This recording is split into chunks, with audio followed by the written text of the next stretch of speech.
young guy. Can you move over from there real quick? I got something else. Check, check, check, check. Check, check. What's going in now? Check, check, check, check. Check, check, check. Yeah. Man, you turn that fan on? Yes. Probably elevate to a little bit more. We're gonna turn the music up so. Check, check, check. It's all good. Alright, y'all locked in, y'all ready? Eli.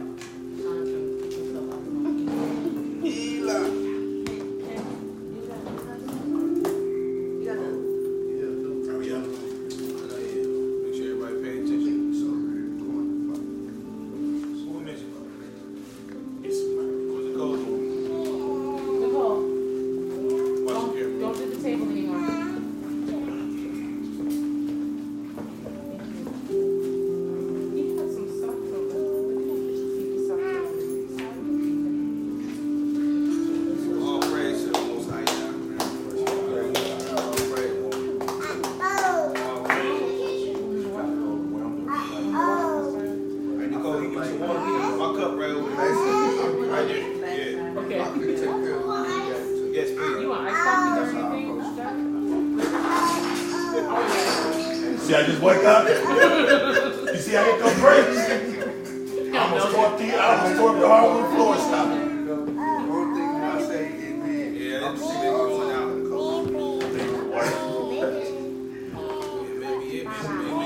Maybe back to crying out loud, spirit. Well, I ain't gonna raise my voice. This is gonna be a long one now, so I can't be raising my voice the whole time. I got you, man. No, I got you.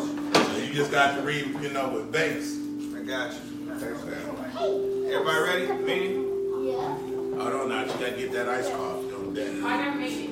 I'm gonna make it. Just slip it on in. You know what I mean? Just gonna pop it. Slide, you know what I'm saying? All right, y'all. Shemai. Shabbat shalom, family. Shabbat shalom. Here we are again with another Shabbat class. Okay. As we are coming upon another season of another holy day. I want to say Toda Rabbah for everybody tuning in today on the feed. If you could, please share the feed. We want to make sure we get this positive message out to everybody. Also, as we continue to gather ourselves, let's put in mind, as the nation is waking up, spiritual warfare is definitely picking up as well. All right, we got to stay girded. Also, want to wish a Shabbat Shalom to the 12 tribes of Israel scattered abroad the four corners of the earth. Will that be in Americas, Africa, Australia, Europe, wherever we are. We know the Most High is continuing to build us up. So what we're going to do, we're going to start out with our praise and worship. We're going to be reading out the book of Psalm 47 together, okay? If everybody could please rise up and face Yahushua for me.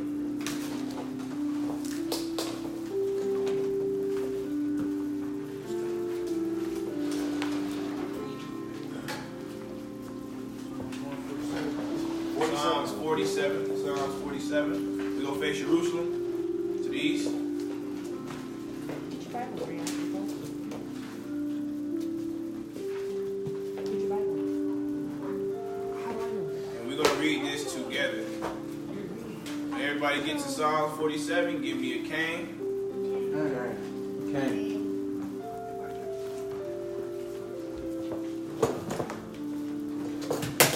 Watch your chair. Watch your chair. All right. Okay. Ready? Hallelujah. Hallelujah. Hallelujah. Hallelujah. Hallelujah. Hallelujah. Hallelujah. Hallelujah. We're going to enter into the prayer with the blowing of the trumpet. Cain? Cain. Cain? Cain. Cain.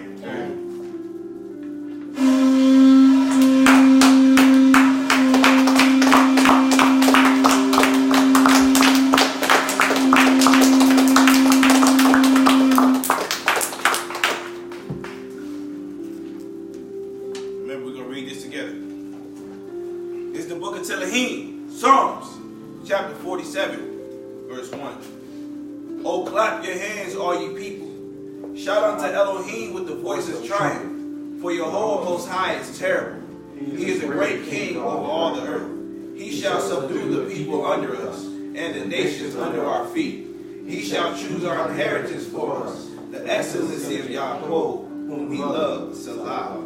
Elohim is going up with a shout, Jehovah with the sound of a trumpet. Sing praises to Elohim, sing praises unto our King, sing praises. For Elohim is the King of all the earth. Sing ye praises with understanding. Elohim reigneth over the heathen. Elohim sitteth upon the throne of the hosts. The princes of the people are gathered together, and the people of Elohim of Abraham. For the shield of the earth belongeth to Elohim. He is greatly exalted. Salah. Hallelujah. Hallelujah. Hallelujah. Hallelujah. Hallelujah. Hallelujah. Hallelujah. Hallelujah.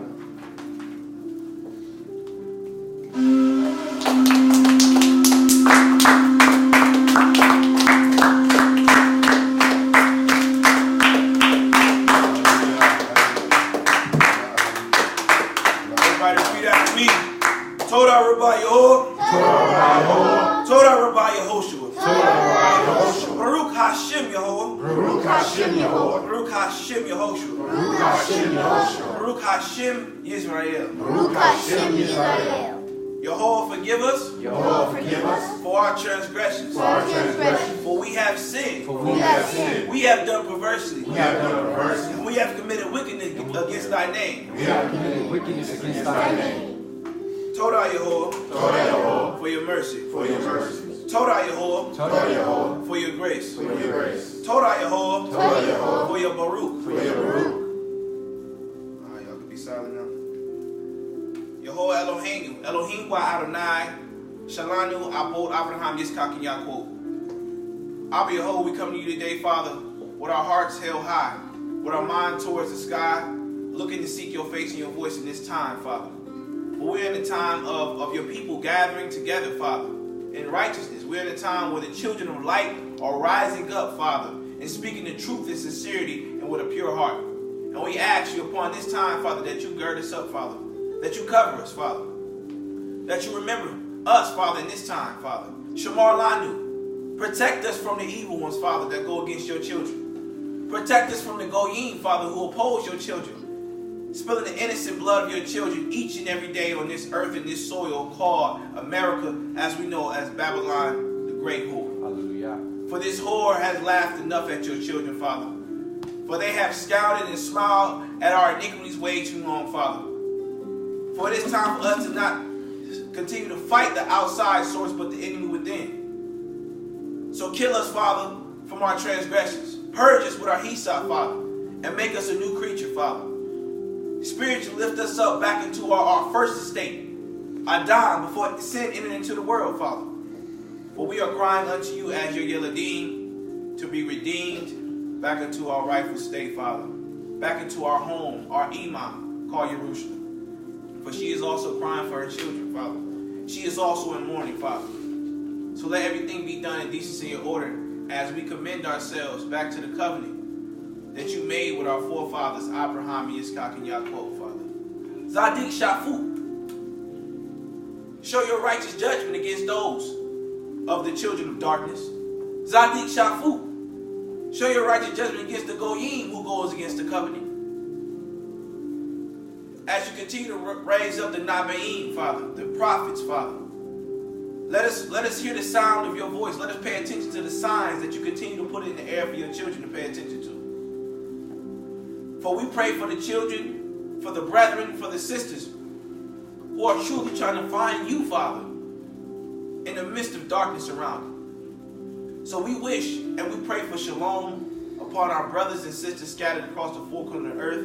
We pray for a hedge of protection for our family, of those who are not even in this walk, that you may give them a sign and a wake-up call as you've given us, Father.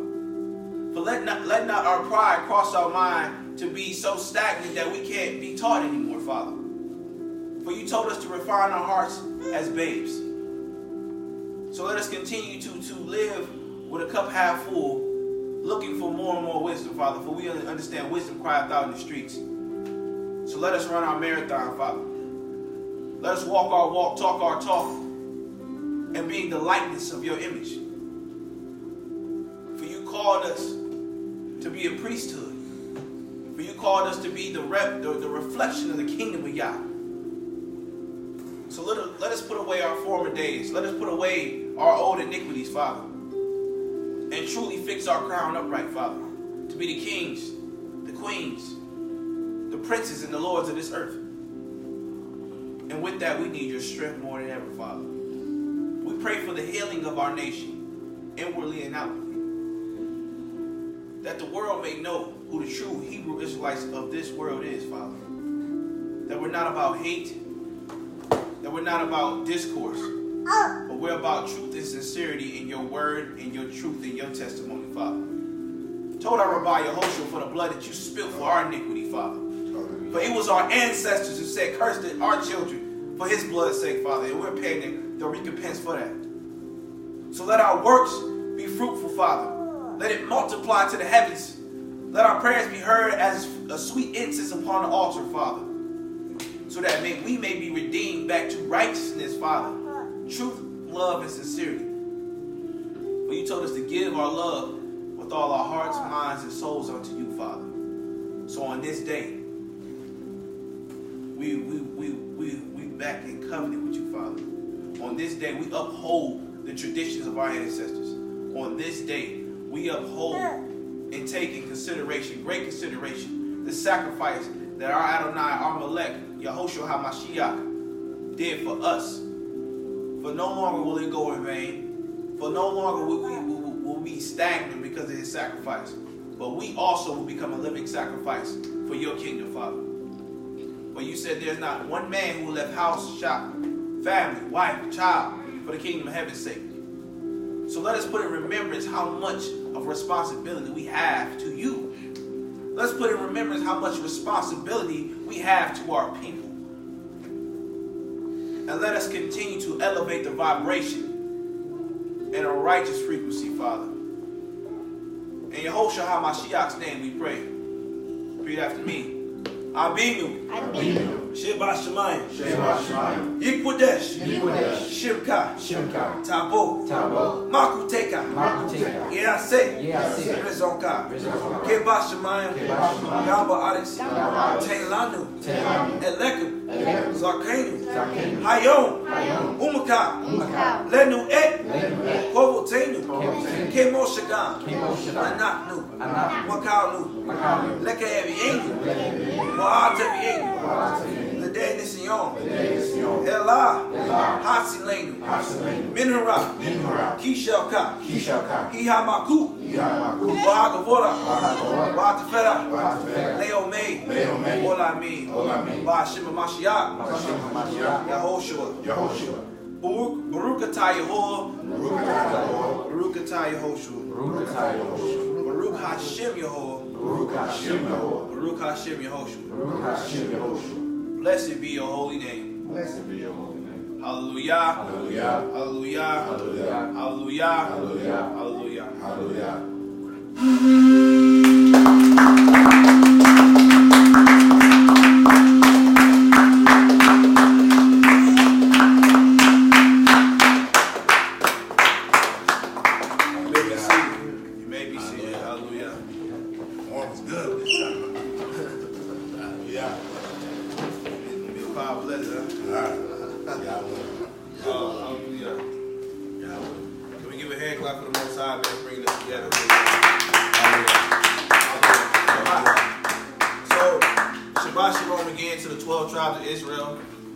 Shabbat Shalom to our family and friends logging in.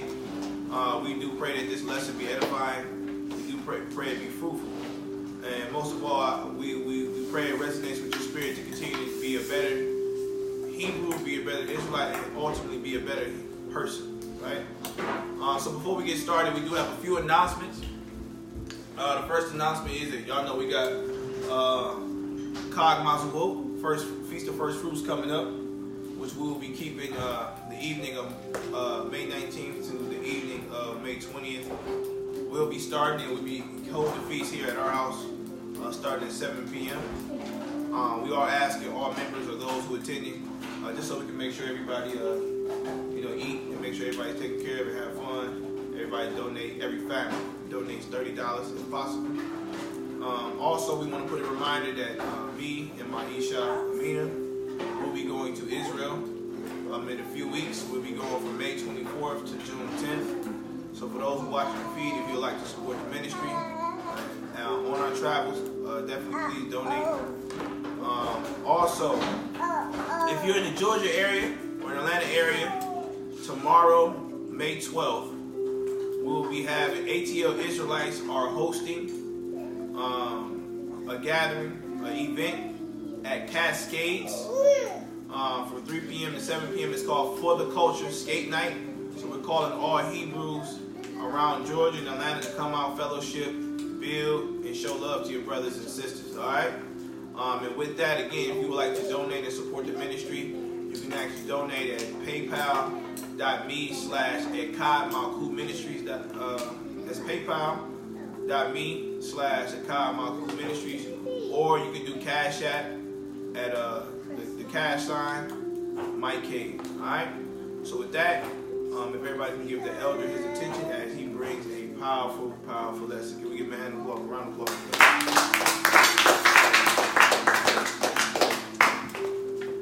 Shalom, everybody. Shalom. Total Rabat for everybody, for all the eyes and ears in person with a common coot, and for all the listeners over in the live feed. Thank you for not only your attention, but your ear and your eye. And truly, we hope this lesson will be edifying. Truly, we hope that this lesson will bring you further to the admonition of the Most High. And above that, His revelation. And that we will understand, and that we will get just a deeper insight and concern for our walk, and just how serious it is, just how important it is that we walk circumspect and upright before the Most High. Things that we just take for granted on a daily basis. I've learned one way of getting intimate with the Most High is learning the different ways in which, in the different facets and different dynamics in the way in which He works. Yah being one, He has many hats He must wear in regard to His creation. He has to be a sovereign power. He has to be a father. He has to be a husbandman. He has to, as well, he has to be able to show Himself merciful. And He has to, as well, show Himself austere. And He has to delegate all of these different hats simultaneously, dealing with us individually and nationally. Imagine that.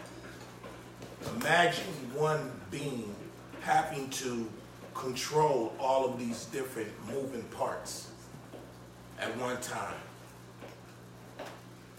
Just take that in. Think about that. Every thought, He said, all our thoughts He knows. Huh? All our thoughts. Nothing is hid from His eyes. But just so he can prove that, He'll send angels to record the things that we say. Even though He hears it, but He'll record it just so He'll have a record and a witness in the Shemayim. Right? Just say, oh, no, yeah, I remember you said that. Nah, I remember you thought that. Oh, yeah, that was you. Nah, it wasn't me. Bring me that. You know. According to the Roman Julian calendar, when May, was that today, 11? May 11, 2019. You were doing this and this and this and this. You were thinking this and this and this.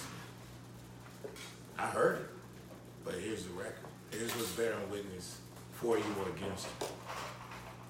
And so, with that being said, I just really want us to understand that when we're dealing with the different facets and dynamics in which the Most High has to deal with His creation, I think there's one part that tends to get biased. He's a businessman.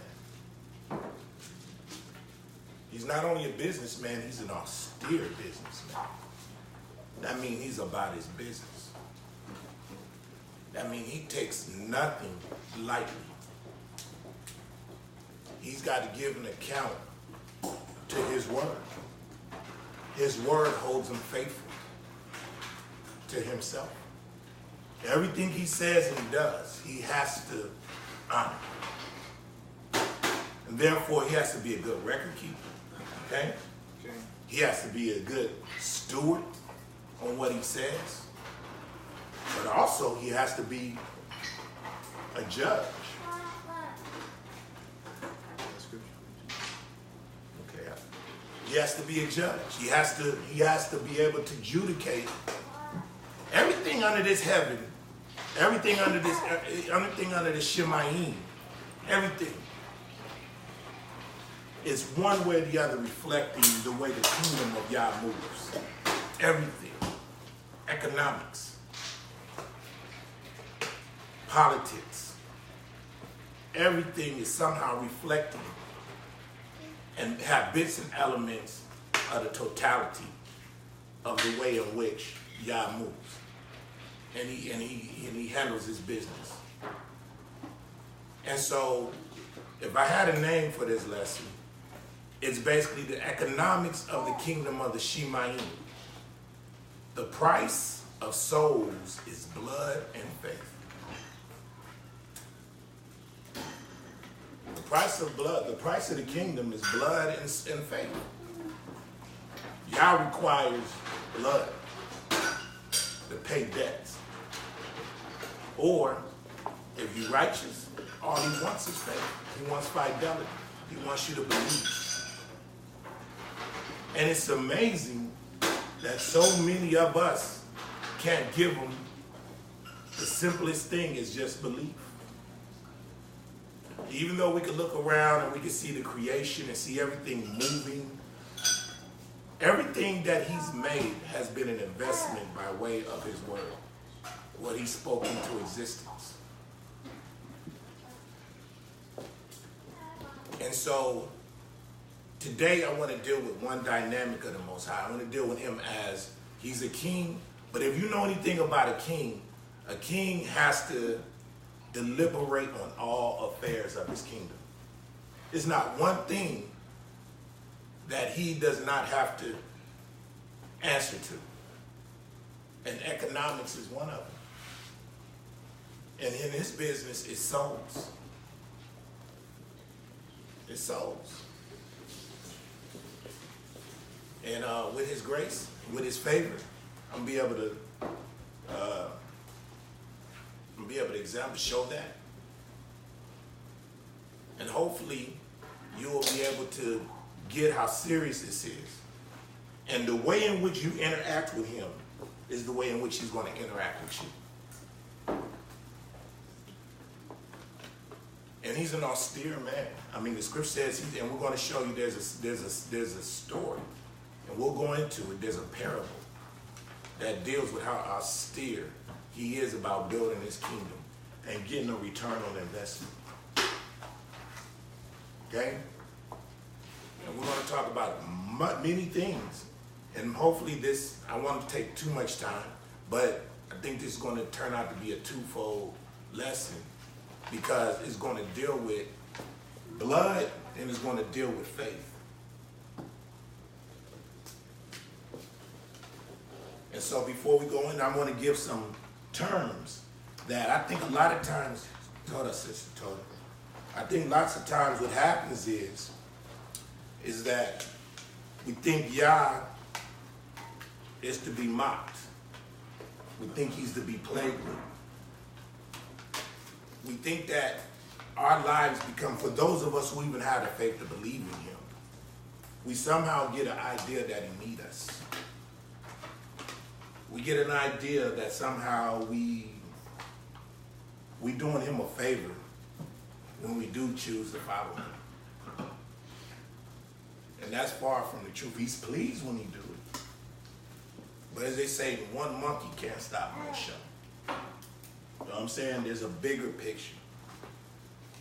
I have to get to a point. I have a destination to get to. I have to fulfill my word that I made with your fathers, Abraham, Isaac, and Jacob. I got to prove that I can do what I say I can do. And that's with you or without you. And so I think by approaching this from a business term, and we'll see that Yah makes investments and he expects returns on his investment. Not one of us in this room, nor listening by way of this live, would have any business, nor have no problem with you investing something and you getting a return on what you invested. Or if somebody told you they're going to do something, you making good on your promise. Okay? And so I want to give some economic terms and show these things are actually in the kingdom. That these things, Yah literally operates as an excellent bookkeeper. But also there's so many different facets within him conducting business. He deals with trade, he deals with commerce, he deals with redemption. He deals good with giving out promissory notes. All of that, that's business talk. But what's the beginning of wisdom? What's the entryway to wisdom? That's the question. Where one answer? Fearing him. Huh? Fearing him. Fearing him.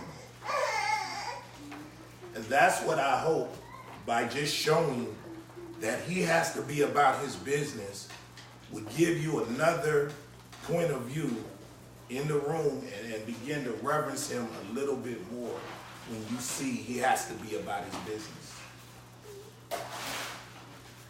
And it's how serious we're willing to be about his business. It's how serious he'll take us. And how much of an asset we'll become to his kingdom. Okay? Go ahead. You want to share something? This is Chokmah Shalomo, Wisdom of Solomon, chapter 15, verse 1. But thou, O Elohim, art gracious and true, long-suffering and in mercy, ordering all things. Okay. What was that? That's Wisdom of Solomon. Read that again. This is Chokmah Shalomo, which is in Apocrypha. The Wisdom of Solomon, chapter 15, verse 1. But thou, O Elohim, art gracious and true, long-suffering, and in mercy, ordering all things. Ordering all things. Verse 2. For if we sin, we are thine, knowing thy power. But we would not sin, knowing that we are counted thine. For to know thee is perfect righteousness, yea, to know thy power is the root of immortality. Hallelujah. Hallelujah. So we get out of those two verses that Yah is over everything. And by way of him being over everything, he governs it. He controls it.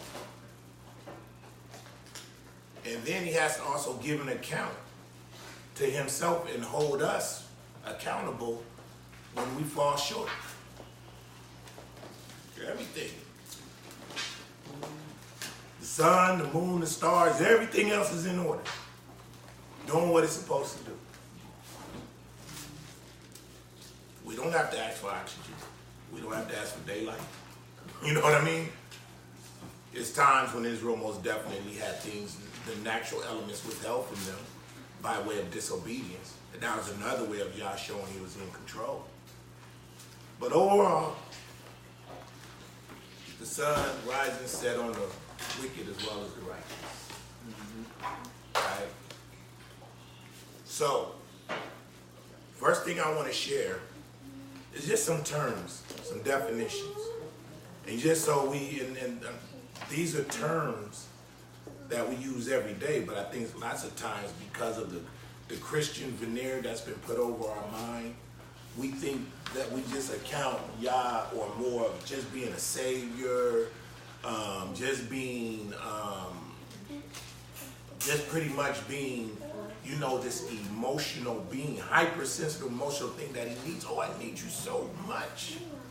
You know, I've given my only begotten son. Huh? And not understanding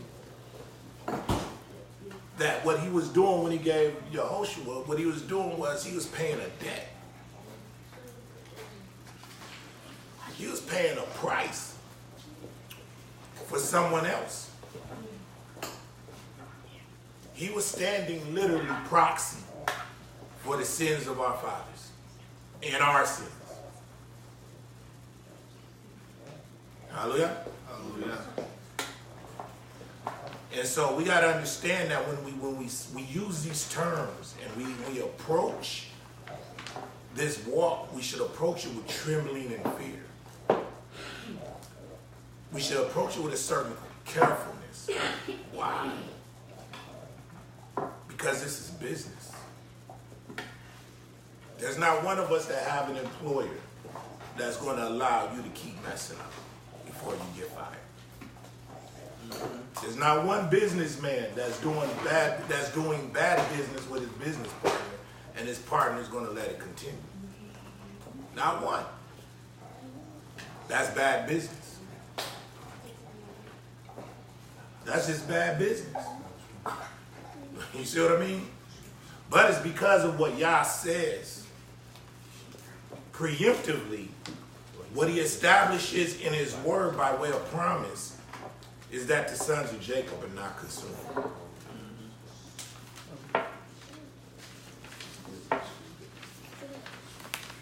Okay, so I want to go to a couple of terms. One of them, I just want to go economics. I'm going to move to these real quick, just so you'll get some understanding of how the kingdom must function. Okay? Economics. The branch of knowledge concerned with the production, consumption, or transfer of wealth. Produce. Yield. Grow. Supply. Provide. Furnish. Bear. To bring forth. Vineyards. Veil. Produce. Excellent. We got examples. To produce. These are different terms that's going to come up in this lesson. Redeem. Save. Compensate for defects. For defects of rescue. Justify. Compensating. Compensatory. Extenuating. Offsetting. These are all economic terms. Okay? Okay. But yet it's used in salvation. Well, these are economic terms. These are business terms, believe it or not. Consume. Buy goods or services. Use up. That's what it means to consume. Absorb, preoccupy, engross. All of these, like America, who's the biggest, one of the biggest consumers in this country? African Americans.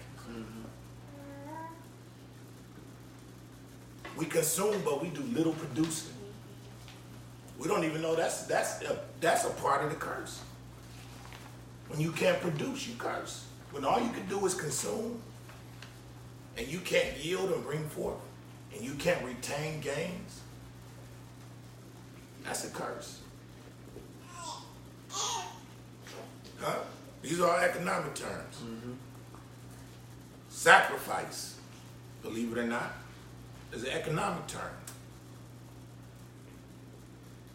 To present or proffer something for someone to accept or reject as desired. May I offer you a drink? What happens in business deals when somebody gives you a deal that's not good enough? What's the first thing you say? Hey man, you got to do what? You got to make me a better offer. Yeah. You know what I mean? In other words, that sacrifice ain't sufficient enough. Okay? Okay. Bruh, that ain't good enough. Nah, bruh. And then we just read when we did the Torah portion, what did we read? About how those bullets, how clean those offerings have to be. Unblemished. Unblemished. High price down. So not only does Yah, what does Yah have? He not only does he expect a return, he expects the best. Quality. He expects quality. Though Israel be numbered as the sands of the seas, what? Only a remnant is going to be saved. Bring that Huh? up. Popping it up. Why are you saying that? Because y'all ain't going to produce for me. I ain't going to bring forth no fruit.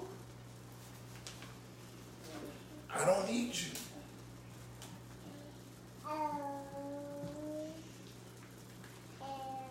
I'm just trying to bring some sobriety to this walk, some soberness, and see how serious this is.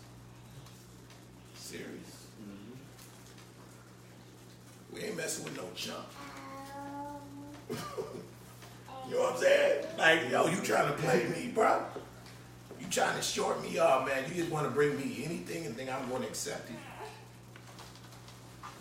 Got a question for everybody here. What's the first commandment?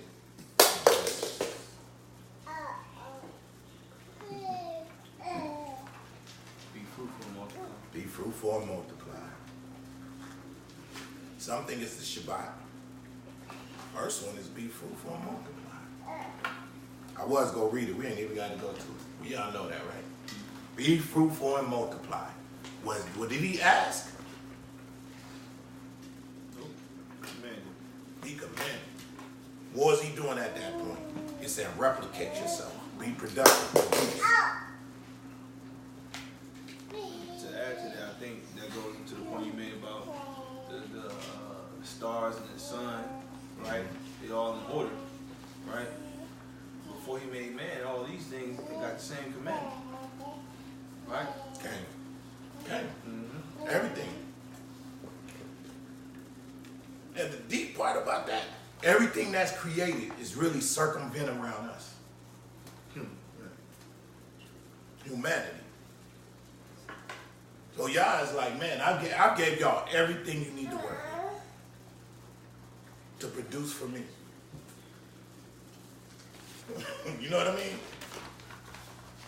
That's like being set up with everything you need to do what?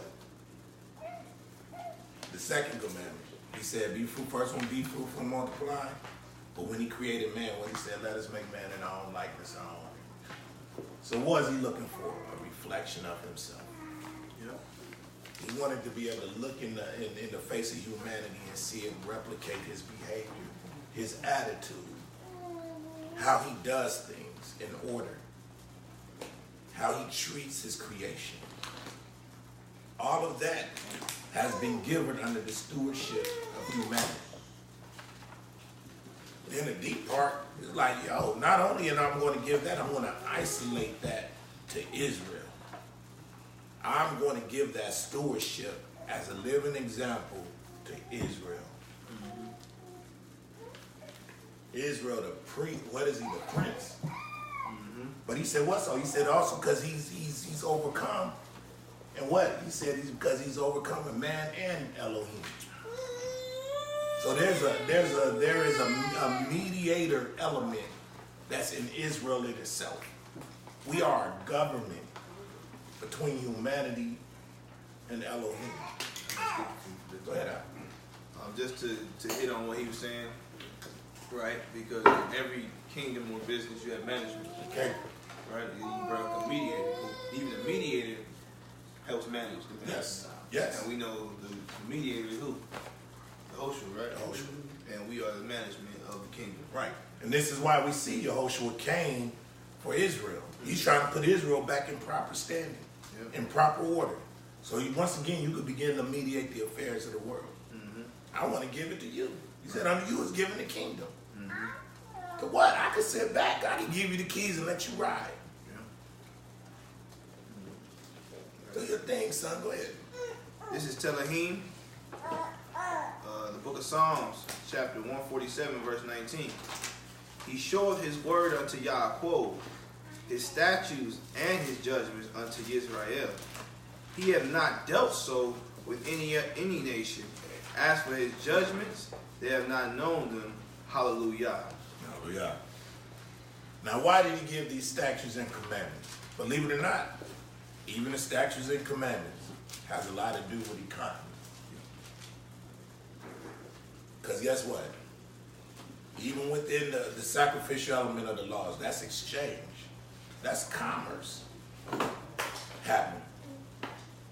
That's Yah transitioning. Like if we brought a peace offering, it's like this is what's going to appease me. You see, when we offer praise and worship to him, that's an exchange.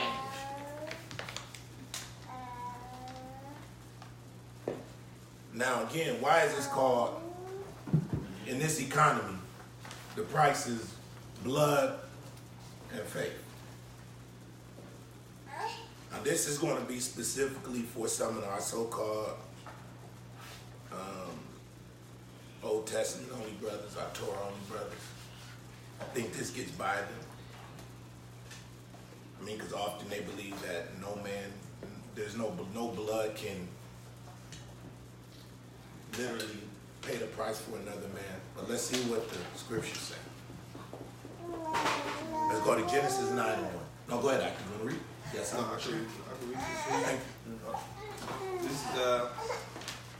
This is Bereshit, Genesis chapter 9, verse 1. And Elohim baruched Noah and his sons, and said unto them, be fruitful and multiply, and replenish the earth.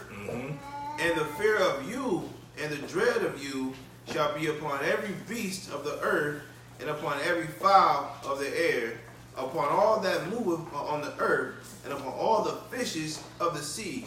Into your hand are they delivered. So everything that God produced by way of his word, he just gave in the hands of men. That's an exchange. But in turn, what is he looking for from men? He was actually looking for glory. That they would actually give him his proper, as they say, props. Right. For being their creator. Go ahead. Verse 3. Every moving thing that liveth shall be meat for you. Even as the green herb have I given you all things. Listen. But flesh with the life thereof, which is the blood thereof, ye shall not eat. Okay, hold on real quick. Why didn't you want to eat blood? Because the life of that being is in the blood. Literally. And we know that now, right? That's why we can find DNA. We can look at genetics. We can see genealogy through blood. Blood is alive. The life of that soul, the life of that person is actually in the blood. I don't go through a whole scientific breakdown on it. That's what it is. There's literally life in that blood. That's why you give blood transfusions and other people actually live through it. Go ahead, Art. This is the book of Genesis, chapter 9, verse 5. And surely your blood of your lives will I require. At the hand of every beast will I require it. What? Hold on, wait. Speak that part one more time. And surely your blood of your lives will I require. At the hand of every beast will I require it. Okay, so who is he talking to, man? Right, so right now, we already seeing that the elements of the sacrificial element is being laid down. Of Torah, right? Go ahead. And at the hand of man, and at the hand of every man's brother will I require the life of man. Oh, wow. Eye for an eye. But yet, no other man's blood can be spilled for another man. But yet, we see this in this is what you call law of first mention. We see the first time Yah is establishing that not only will beasts and animals be required, the blood of beasts and animals will be required, but now we see also that blood of man will be required. Something's got to pay for you. This is a side note too.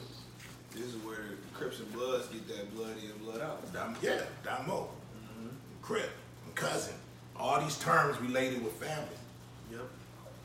Yeah, right. Right? So, that goes out the window. There is nothing free in this world. Everything in this world has to give an exchange for something. There's a price for everything in this world. Except for us, salvation. But that don't mean there wasn't a price paid.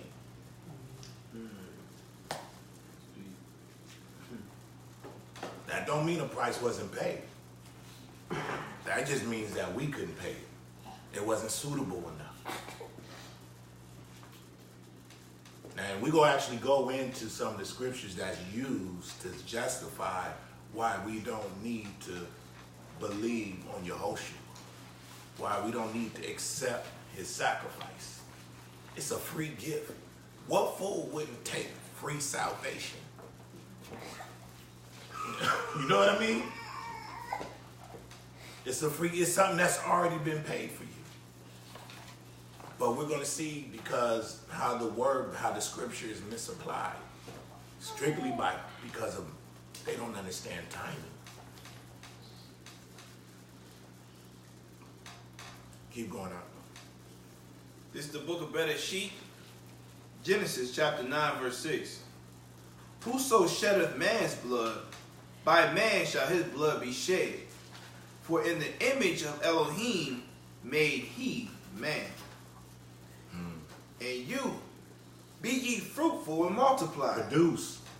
Bring forth abundantly in the earth and multiply therein. There it is. Produce. That's that commandment again.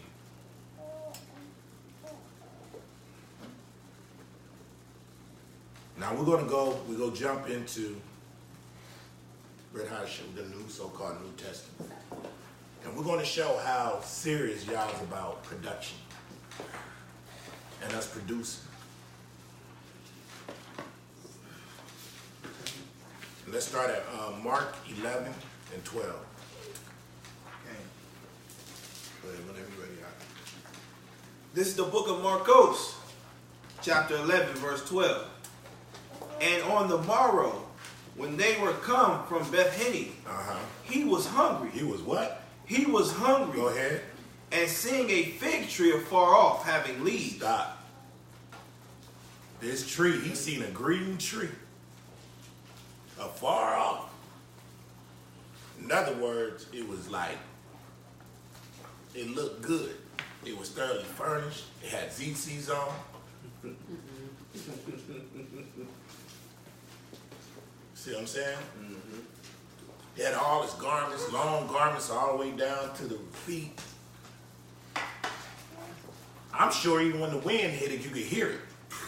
You ever hear wind hit the leaves, mm-hmm. and you hear noise? Mm-hmm. It even sound like it's alive. But what happens? And seeing a fig tree afar off having leaves, he came, if happily he might find anything thereon. And when he came to it, he found nothing but leaves. Wow. For the time of figs was not yet. Okay, so now what we see, just get a little background, what's going on, is that this fig tree got, anytime a fig tree got leaves on it, that means it's supposed to be some figs on it.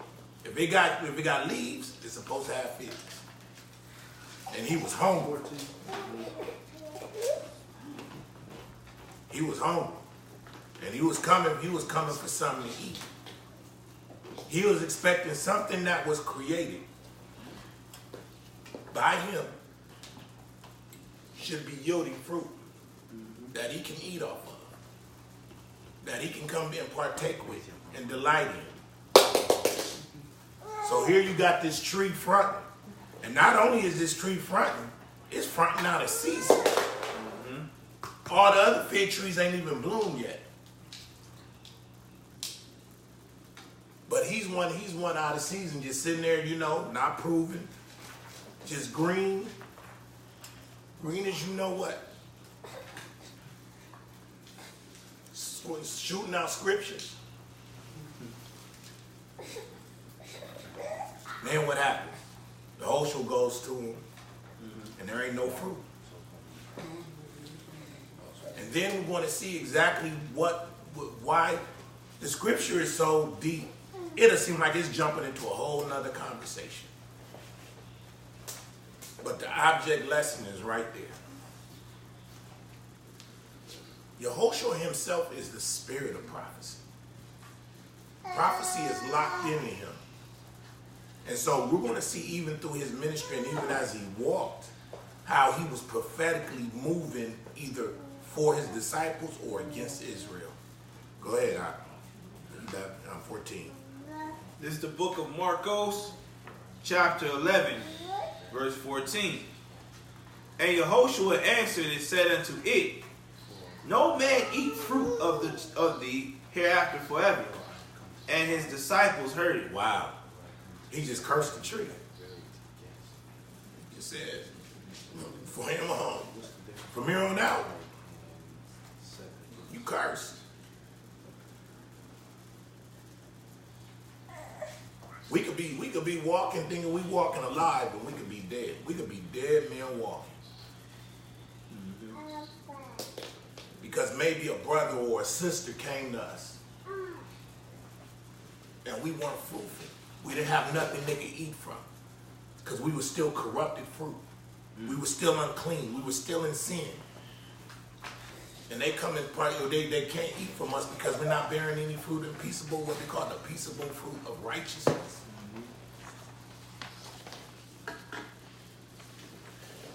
So the point I'm trying to drive home, what I'm trying to get here, is that Yah he has an economy.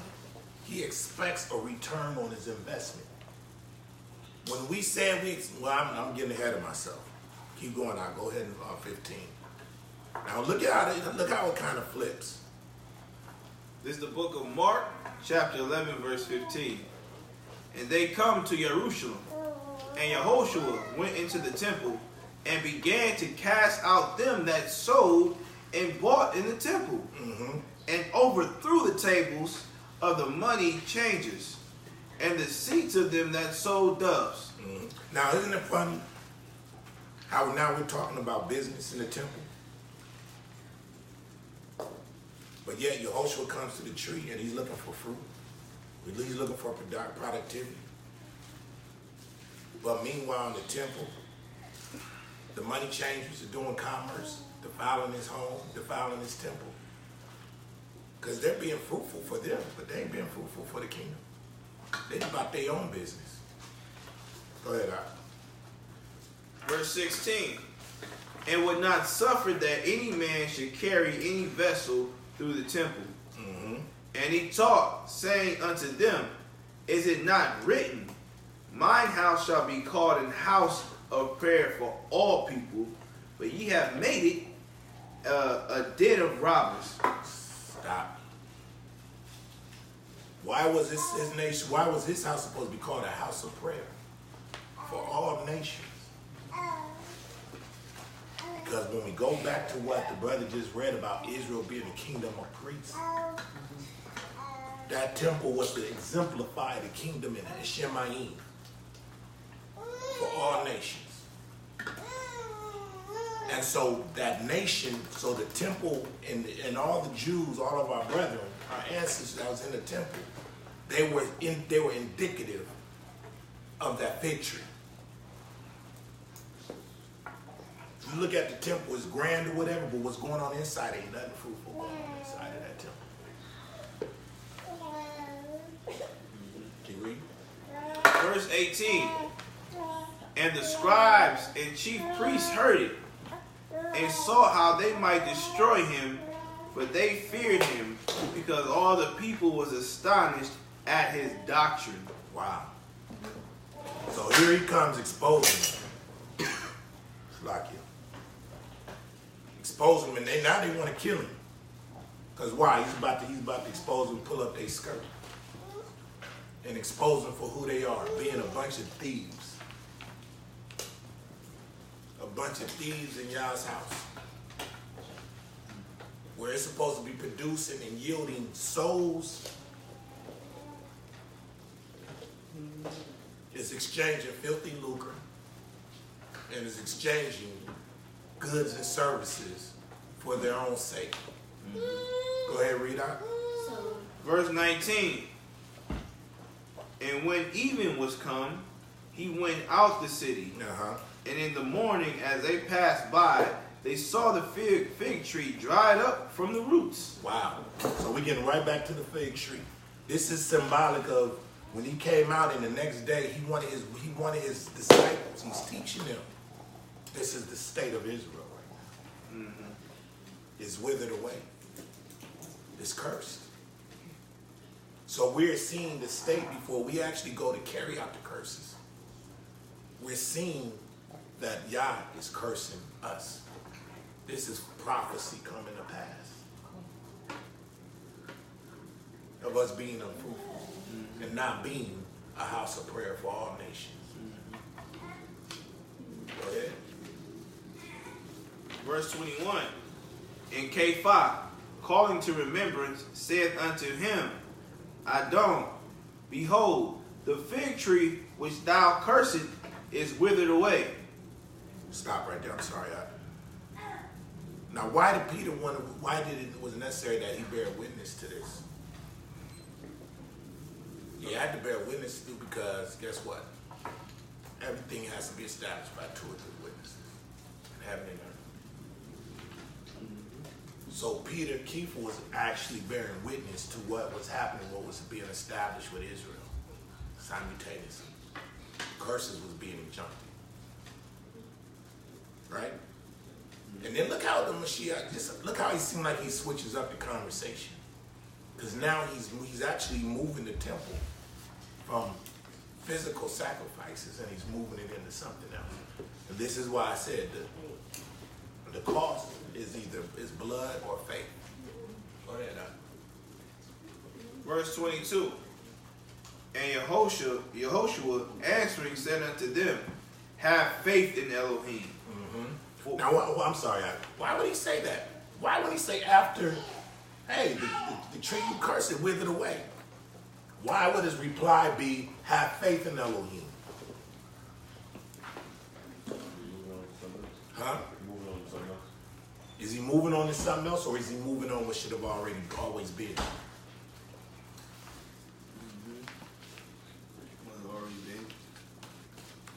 Because he already stated what was going to happen to that fig tree. Mm-hmm. Yep. And he was surprised that it happened. So he told him that he needed to have more faith in God. Okay. And I think also to me back off that is we were coming and he was trying to shift our minds and understanding no longer would the representation of the kingdom be physical, but spiritual. So that's going to make you believe in the heart. It has to. Remember, we read about 2 Corinthians, right? He said for warfare is not carnal. It has to be nothing but spiritual. And without faith, we can't what? We can't please him. Right. So our ancestors were being faithless. They didn't have no faith. Yeah. Because if they had faith, they wouldn't have defiled the temple. They would have known how sacred, how it was, and they would have realized the whole purpose of the temple was that all nations will flow into it, and thus be productive. So now he's moving to faith, and he's telling Kepha, be faith. He said, have faith. Go ahead. Verse 23. For verily I say unto you, that whosoever shall say unto this mountain, be thou removed, and be thou cast into the sea, and shall not doubt in his heart, but shall believe that those things which he saith shall come to pass, he shall have whatsoever he saith. Keep going. Therefore I say unto you, what things soever ye desire, when ye pray, believe that ye receive them, and ye shall have them. And when ye stand praying, forgive, if ye have aught against any, that your Father also which is in heaven may forgive you your trespasses. But if ye do not forgive, neither will your Father which is in heaven forgive your trespasses. That's a weird conversation after cursing the tree. Right? That don't even seem to go together. That don't even seem to go together. But now he's attempting to establish faith to his disciples, because his disciples are going to become apostles. And those apostles, meaning emissaries, they're going to go out among the lost sheep of the house of Israel. And Yah is reestablishing faith in his household. He was transitioning them. He was transitioning them. And can I pick the lane back on that? Because if you understand, it's the difference between a disciple, right, and an apostle.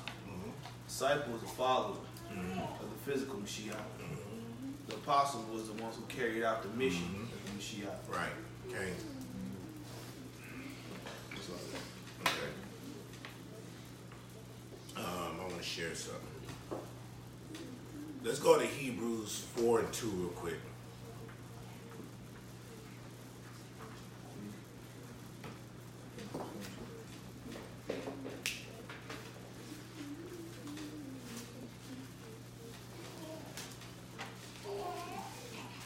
Actually, let's start at 1, verse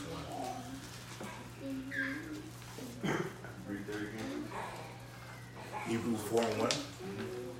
This is the book of Hebrews, chapter 4, verse 1. Let us therefore fear, lest a promise being left us of entering into his rest, any of you should seem to come short of it.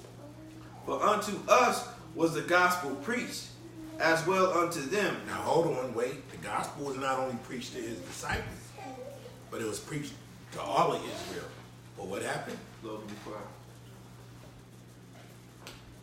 Go ahead, I read on verse 2. Verse 2. For unto us was the gospel preached, as well as unto them. But the word preached did not profit them, not being mixed with faith in them that heard it. Okay. So faith, and let me remove some of the mysticism out of faith. Faith has several meanings. It does mean to believe, but it also means to have fidelity. And fidelity means that you are faithful to something. When our fathers did not uphold the standard that Yah set for us by becoming that place where all nations can come into and get truth and see righteousness, they had Torah, but they didn't have faith. That's why they stumbled at the word. They stumbled at the truth. Because the law is spiritual. You cannot keep Torah. You cannot keep the truth without faith. You can't. Because in order for you to know that Yah is, you have to first believe that he is Yah. And if you believe he is, then you go see, when you sin him, before you sin, you know he's standing right there. If he's standing right there, if I was standing right here, am I going to steal from my brother right in front of his face? You know what I'm saying? Unless I'm just robbing him, but if I'm playing like I'm his brother, if I'm playing like I'm cool with him, and I just happen to, let me say brother, and I just slip his keys in my pocket while I was just sitting there talking to him. You know what I'm saying? That's not my brother. You know what I mean? You a whoop. Right, you a whoop. Yeah. And it's the same thing we do with Yah. You know what I'm saying? Fidelity and faith is what you're doing when nobody's watching. And we all struggle with that, I'm sure. But at the end of the day, if you don't have this walk mixed with faith, you cannot be productive in the truth. Right. You ain't gonna give your alms. You ain't gonna, you know what I'm saying? You ain't gonna give your time. If y'all tell you to move and leave and stop doing something, you ain't gonna do it. You go look in the Torah and look for a loophole. You know what I'm saying? You know what I'm saying? You go look for a loophole versus then just be productive. Do what I told you to do. Have faith. Believe. And why would he say if you speak to this mountain? Because he's saying that if you really want sin out of your life, it'll go away.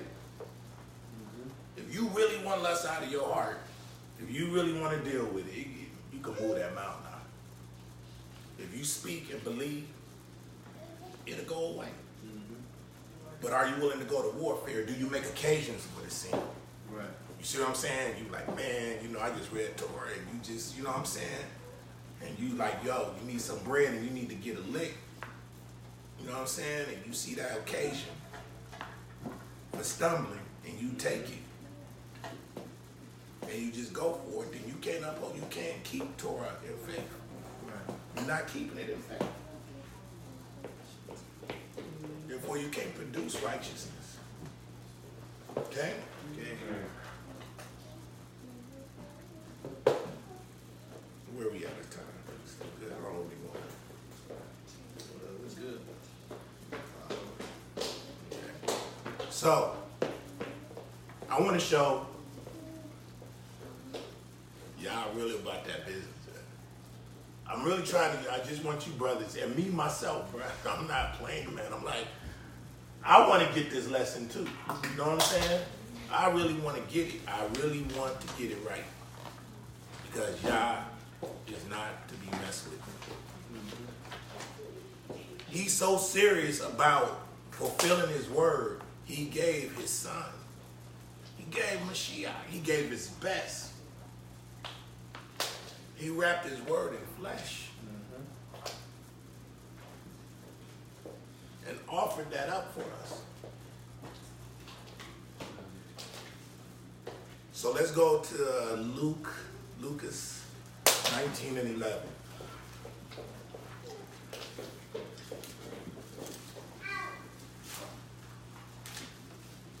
This is the book of Lucas, chapter 19, verse 11. Mm-hmm. And as they heard these things, Mm-hmm. he added and spake a parable, Mm-hmm. because he was nigh to Jerusalem, and because they thought that the kingdom of Elohim should immediately appear. Mm-hmm. And he said, therefore, a certain nobleman went into a far country to receive for himself a kingdom and to return. Mm-hmm. So, okay, what did Mashiach say he go when he told us to say he left his disciples? So I go prepare a place for you. Mm-hmm. Many mentions. That's right. Go ahead. Verse 13. And he called all his 10 servants and delivered them 10 pounds, Mm-hmm. and said unto them, occupy till I come. Mm-hmm. Who's those? Well, I won't go into it. There's a little bit of mystery there, but go ahead. Verse 14. But his citizens hated him and sent a message after him, saying, we will not have this man to reign over us. Wow. So what did Israel do? What did the 10 tribes do? They said they don't want him. Said they didn't want y'all. And how did they show? How did they say that? They said that by their actions, by serving other powers, serving other deities. Said they don't want to rule over. We don't want this man ruling over us. Go ahead. Verse 15. And it came to pass that when he was returned, having received the kingdom, then he commanded these servants to be called unto him, to whom he had given the money, that he might know how much every man had gained by trading. Now tell me this. If y'all ain't about money, and I ain't talking about gold, silver. I ain't talking about fiat money. I'm talking about currency of heaven.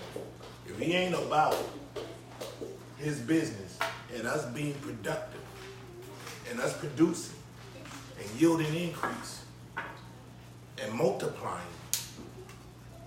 why does he use these type of parables? You will see just about every parable somehow dealing with money, dealing with some type of planning or multiplying. Yep. His word being a seed, right? And showing what type of seed ground it fell on. So we see got different examples and different expressions of the way Yah shows that he does have an economy. And that's what I'm trying to drive home. So go ahead, Al. Verse 16, we in the book of Luke, chapter 19, verse 16. Then came the first, saying, Adoni, thy pound hath gained 10 pounds. And he said unto him, well, thou good servant, because thou hast been faithful in a very little, have thou authority over 10 cities. Wow. So now we see that there's also a reward system in the kingdom. Okay? That when you multiply, Yah will give you more. He said you can be faithful over this. But if you don't see no spiritual growth, I guarantee you, if you ain't getting no revelation, if you still talking about Deuteronomy 28, huh? If you still talking about Esau, and I ain't talking about the flexing, I ain't talking about the striping, I ain't talking about the young guys that's coming into it. I'm talking about those brothers 30 years old, 30 years into the fight. Right. You stagnant out. You ain't grown. You know what I mean? You ain't increased a bit.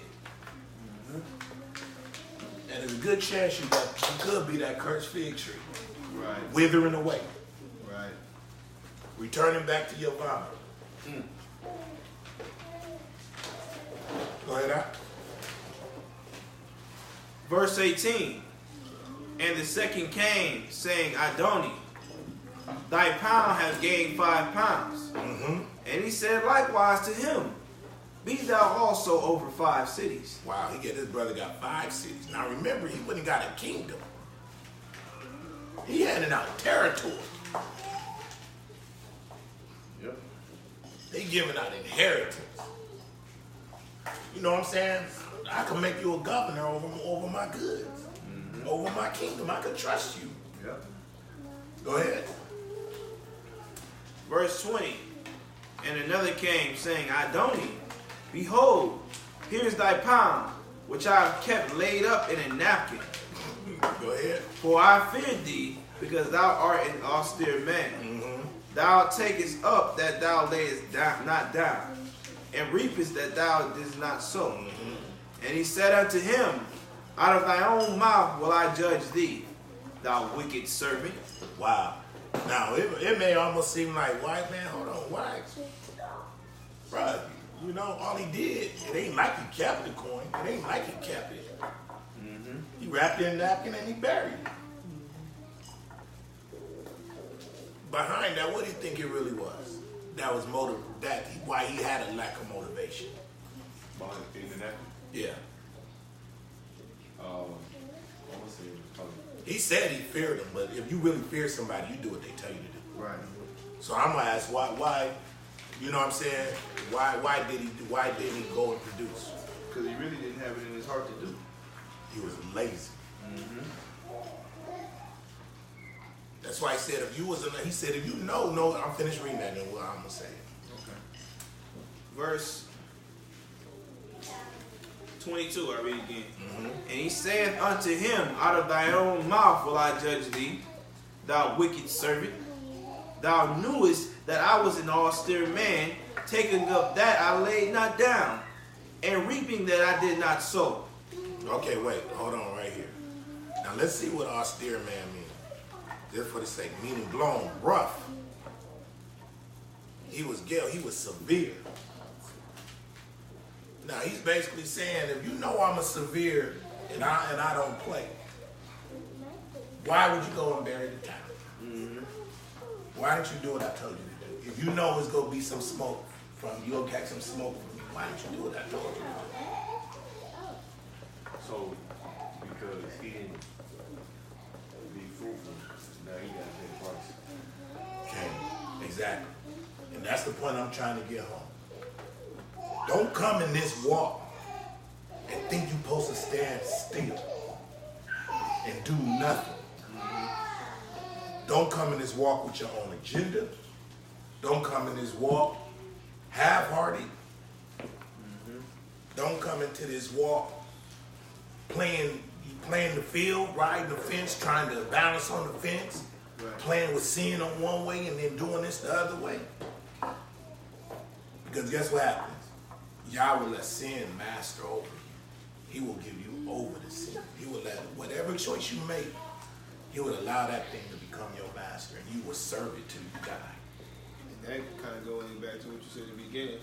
The first commandment was be fruitful and multiply. So I think we have to go into the mindset that we literally are not here for ourselves. Okay. But we are only here for the use of the kingdom. And if he gave, and that's why 1 Corinthians go into these different gifts, why you shouldn't shun people. Because people have gifts, and again, your gift is not for you.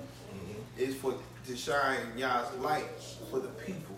So if you're stagnant and you're not doing anything, you're just like an infidel. Yeah. You're useless to him. You're useless to the Most High. He don't need you. You can make all of the excuses in the world like this man that only had one coin. He gave him the least to be busy with. Right. Finish reading it out. Verse 23. Wherefore then gavest not thou my money into the bank, that at my coming I might have required my own with usury? In other words, you should at least put it in the bank where I should have got interest. If you was at least smart, you would have put it in the bank and got interest on it. In other words, you would have invested the gifts and the talents I gave you and did something where at least you could have some evidence that you attempted to produce for me. And that's something only wisdom can give you. And it goes back to what's the beginning of wisdom? Fear. Fear. And he goes back to this. He said, if I'm an austere, you know I'm an austere man, then yo, brother, why you go bury the town right after I left? Go ahead and finish reading out. Verse 24. We in the book of Luke, chapter 19, verse 24. And he said unto them that stood by, take from him the pound, and give it to him that have 10 pounds. So he done took the pound, he done took the money that he gave, whatever he gave him, and then he gave it to the man that had 10. The one that did something. The one that did something with it. And what I'm trying to bring home is this is how Yah delegates with us every day. He's dealing with us in this manner. This is the characteristics in which Yah deals with his economy and his kingdom. This is how he deals with souls. This is why Mashiach is trying to show us through parables. He's giving us an example of the way Yah moves. Right? Go ahead. Verse 25. And they said unto him, Adon, he have 10 pounds. But I say unto you, that unto everyone which hath shall be given, and from him that have not, even that he shall be taken away from him. Wow. So he said that he's saying that those who have, those who's producing, they gonna get more. And then those who had a little and did nothing with it, even that which they have is gonna be taken from them. Go ahead. Verse 27. But those mine enemies, which would not that I should reign over them, bring hither and slay them before me. Now why would he say those enemies who said, I wish that would not that I reign over them? Why would he say that? In the midst of talking about this one disobedient dude. Because he acted as an enemy. You either for Yah or you against him. He sees you as an enemy if you're not productive. You're useless to him.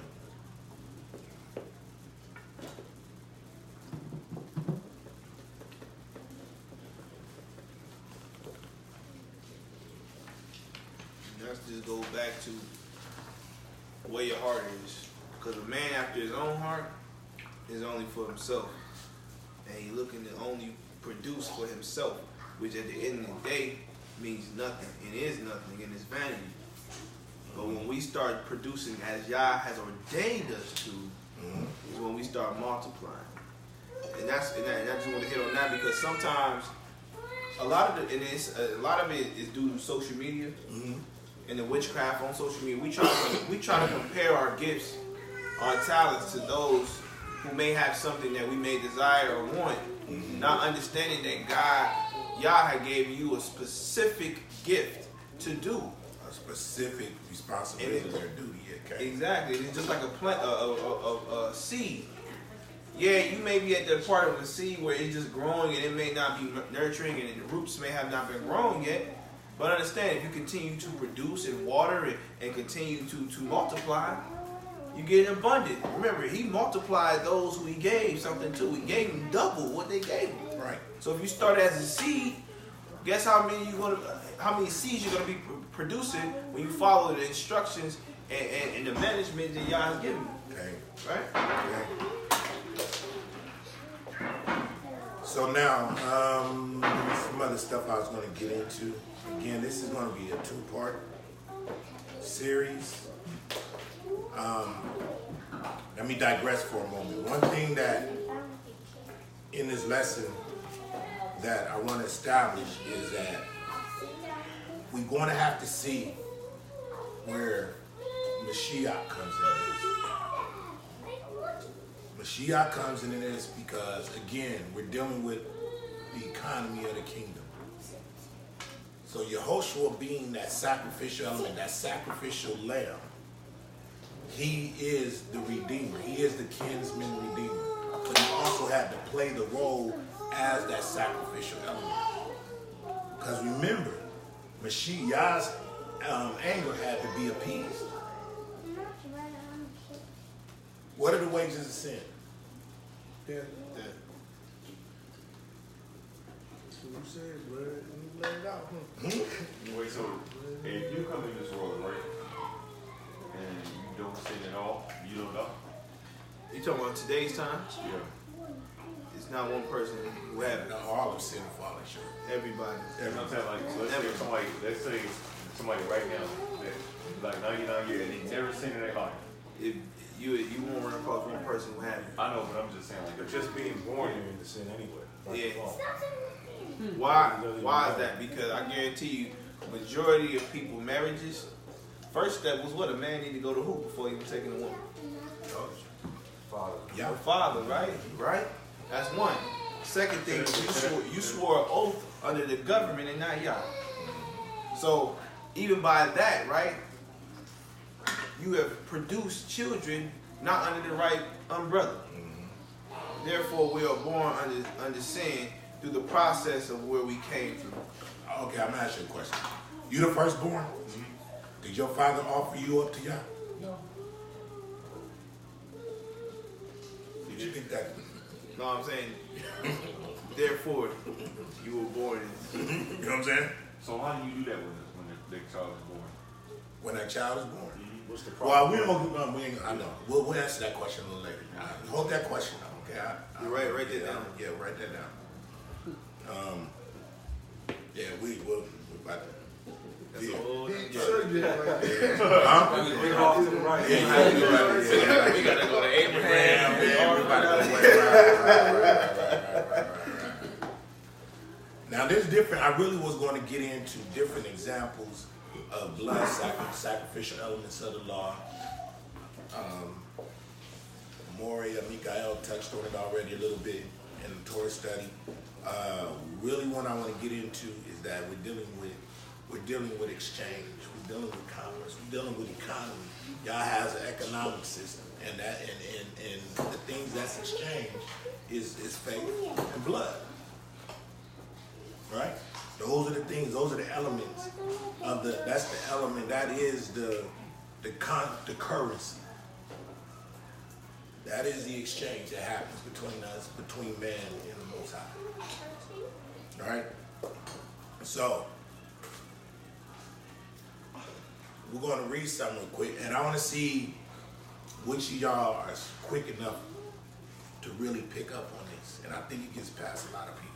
Let's go to Ezekiel 18 and 11. Already? Already. We're gonna see how sharp the swords is, brothers. And it may not be nothing for some What people. you doing? Yeah, 18. 18 and 11 or 18? I'm sorry, 18 and 1. My that's like 18 and 1. We'll give it time to get there. You said Ezekiel 18 And 1, I'm sorry. and 1? Alright, here we go.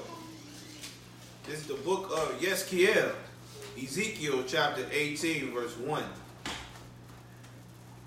Hadabar, Yahweh, came unto me again, saying, What mean ye, that ye use this proverb concerning the land of Israel, saying, The fathers have eaten sour grapes, and the children's teeth are set on edge. Okay, stop real quick. Has anybody ever eaten sour grapes? Yeah. What does it feel like? What does it to make your teeth feel like? Cold. Right, like almost like if you wiping against something like a chalkboard or something. Yeah. Like Real dry like. right, real dry. Get the sour face. That's what sour grapes do to your teeth. But the fathers begin to establish, and just look at the psychosis of our fathers then, what Yah was dealing with. Go ahead. Verse 3. As I live, said Adonai Elohim, you shall not have occasion anymore to use this proverb in Israel. Behold, all souls are mine.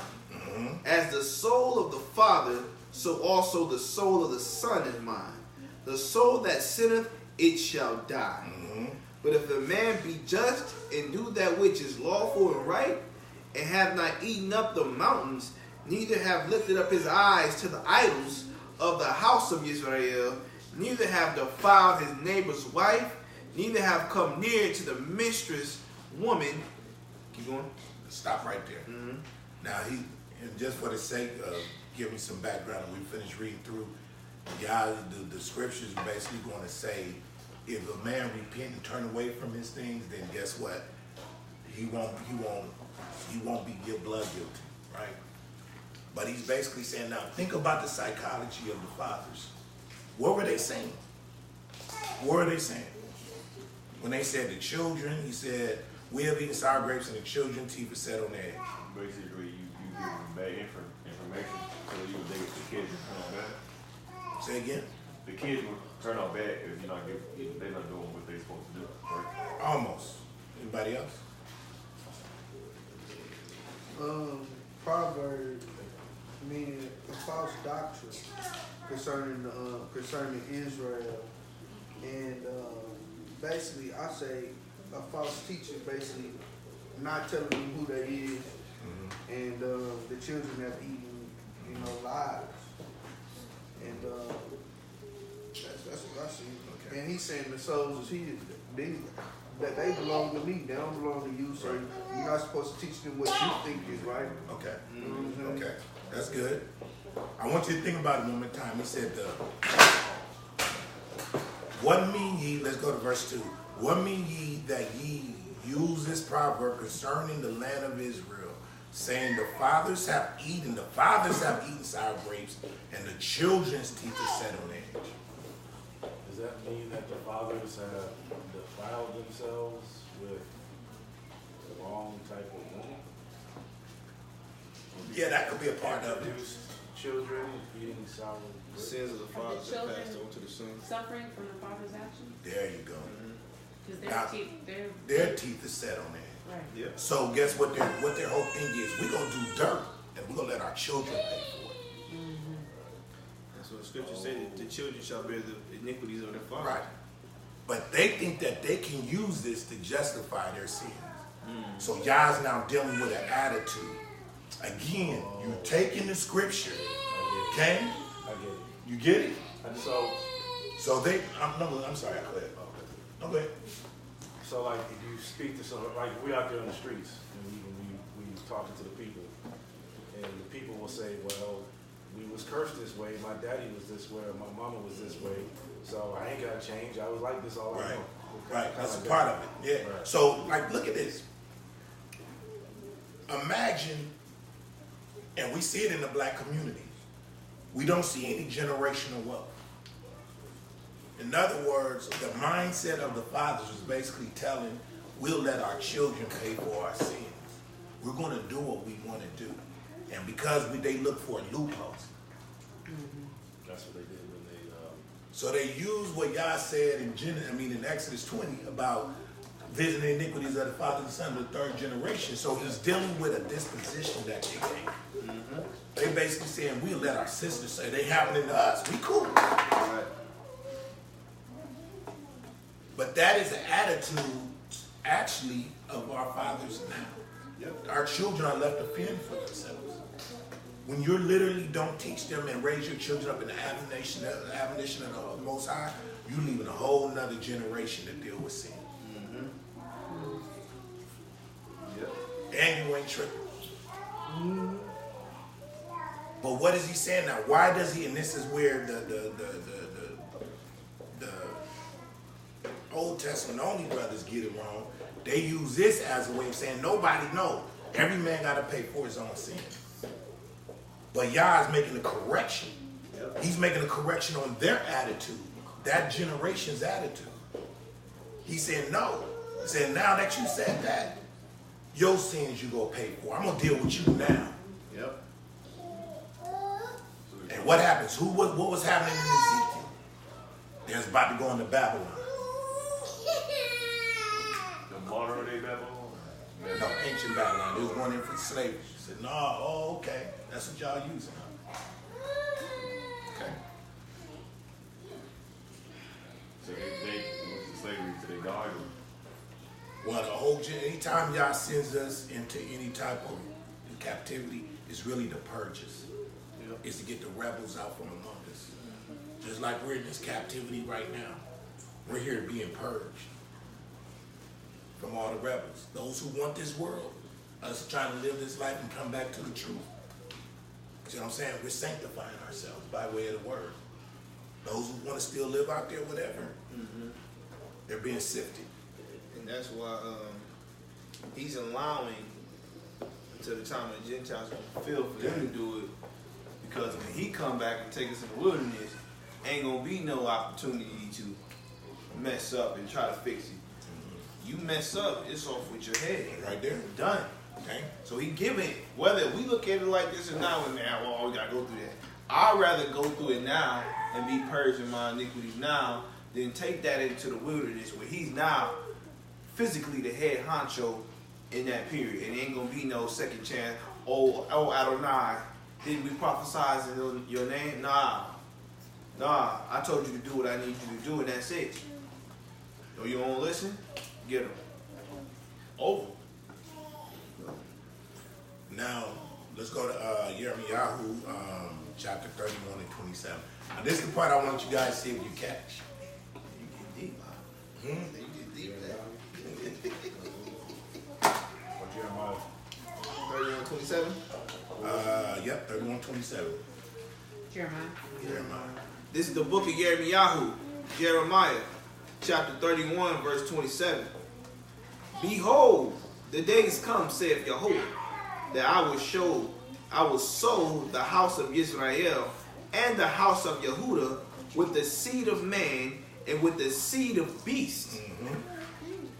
Verse 28. And it shall come to pass that like as I have watched over them to pluck up and to break down and to throw down and to destroy and to afflict, so will I watch over them to build and to plant, saith Yahweh. Keep going. Yeah, keep going now. Check this out. In those days. In what days? In those days. What days is he talking about? Future days. Go ahead. Shall say no more.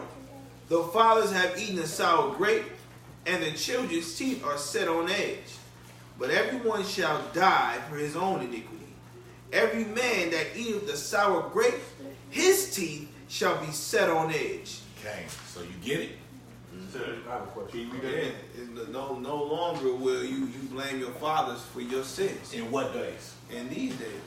Because who came? Because Mashiach came. Because there's no more sacrifice For sin. came. That's what I was. Right? Yes.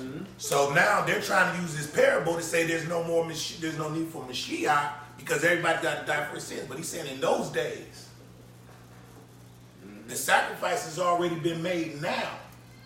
So everybody's paying for their own sins now. We get low out.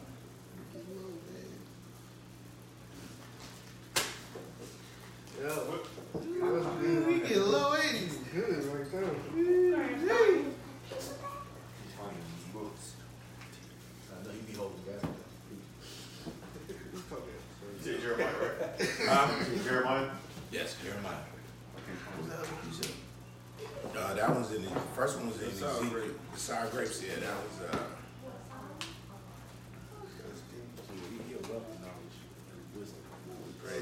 18. We just like to stay low and cut. Yeah, I think it's Ezekiel.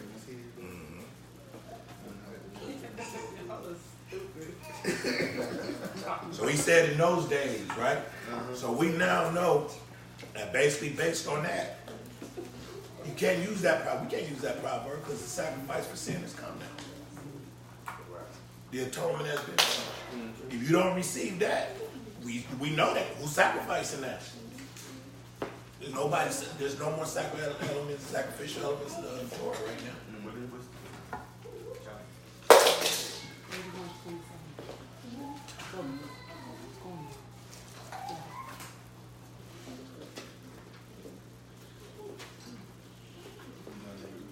You want to keep going? Nah, we good. We're going to go cover a couple more scriptures, and then when we actually go into part 2, we're going to really go into the, because we're talking about the economy of the system, the return on investment. When Mashiach came, and he gave us the free gift of salvation, which he paid in full for us. Now, guess whose servants we become? We no longer servants of sin. We become whose servants? Servants of Yah. Through who? Mashiach. Through Mashiach. So we still serving, we still got to produce, and we still got to bring forth fruit. Which would kill that whole doctrine of we saved by grace, pretty much. That's why we ain't got to do the work no more. There you go. Right? There you go. There you go. Christianized doctrine. That's right. So once saved, always saved. Right. So we're going to cover, I was going to show that Yah has quality control. You know what? Let's go there real quick. Let's go We there. got time, huh? We got time, man. I just believe, man, I believe in giving people enough where they go retain. You know what I'm saying? But nah, bro, we'll move on. Let's go to, I'm going to do a definition real quick. Yah's quality control, right? And I did a little definition. Quality is an important factor when it comes to product or service. Quality control is essential to building a successful business that delivers products that meet or exceed customers' expectation. It also forms the basis of efficient business that minimizes waste and operates at high levels of productivity. Now, I'm reading that, I read that for a reason, right? And I want to show you how Yah does quality control of Israel. And he does it in a way that a lot of people be like, man, that's rough. What I'm just trying to get to, he's an austere businessman. He's about to be serious, right? Let's go to Isaiah 5:1.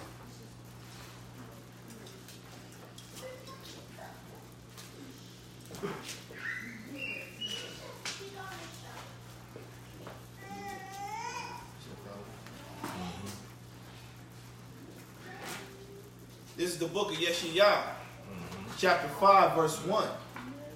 Now will I sing to my well-beloved a song of my beloved touching his Vineyard. vineyard. My well-beloved have a vineyard in a very fruitful hill. Wow, so that hill is full of produce, right? Okay, go ahead. And he fenced it, and he gathered out the stones thereof, and planted it with the choicest vine, and built a tower in the midst of it, and also made a winepress therein. And he looked that it bring forth fruit, grapes, and brought forth wild grapes. Wow, so just imagine, Yah takes Israel, and he takes us into the land of Israel. And he's seeing us as a vineyard planted all over the landscape of Israel. Right. And he's dunging it. He's doing everything he's supposed to do to bring forth fruit. And guess what happens? What does it bring forth? It brought forth wild grapes. Right. It didn't bring forth grapes that were edible. And a wild grape, if you look up what a wild grape does, a wild grape basically it doesn't take right.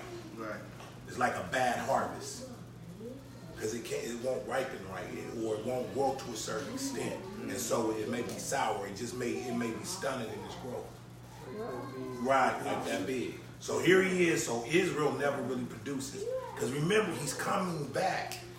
That's why we look at different things where he's using different signs, symbols, and different things to relate to Israel. So he's saying in this case, Israel is vineyard, and he, as a husbandman, he did his part. Right. You know what I'm saying? I did everything I know to do, but this is a bad batch of seeds. What happens? Go ahead, 3. Verse 3. And now, O inhabitants of Jerusalem, and men of Yehuda, judge, I pray you, betwixt me and my vineyard. What could have been done more to my vineyard? He's asking Judah, he's asking him, what else could I have done? As a husbandman, I've done everything I'm supposed to. I've done my job. I've done my part. Go ahead. That I have not done any. Wherefore, when I looked that it should bring forth grapes, brought it forth wild grapes. And now go to, and I will tell you what I will do to my vineyard. I will take away the hedge thereof, and it shall be eaten up, and break down the walls thereof, and it shall be trodden down. That's that Luke. By the Gentile, right? Yeah, that's that Luke.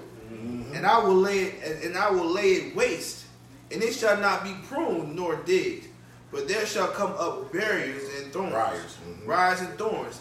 And I will also command the clouds that rain, no rain upon it. So we don't get no blessings. The briars and the thorns represent the Gentiles that we're going to be planting among and in the land. It's going to stifle growth. Go ahead, you got something? That's deep. That's deep. Let me see. I don't want the limitations. But that just goes into connection of prophecy. You know what I'm saying? When they try to deny it, that's why you always see through the New Testament as it is written. As it is written. As it is written. Because this precept in Luke 21, which we just went over the other day. On the phone, we went over this the other day. This was the history, right? This was the historical, prophetical history of Israel being trodden down. And when it says dried up, it's talking about being desolate.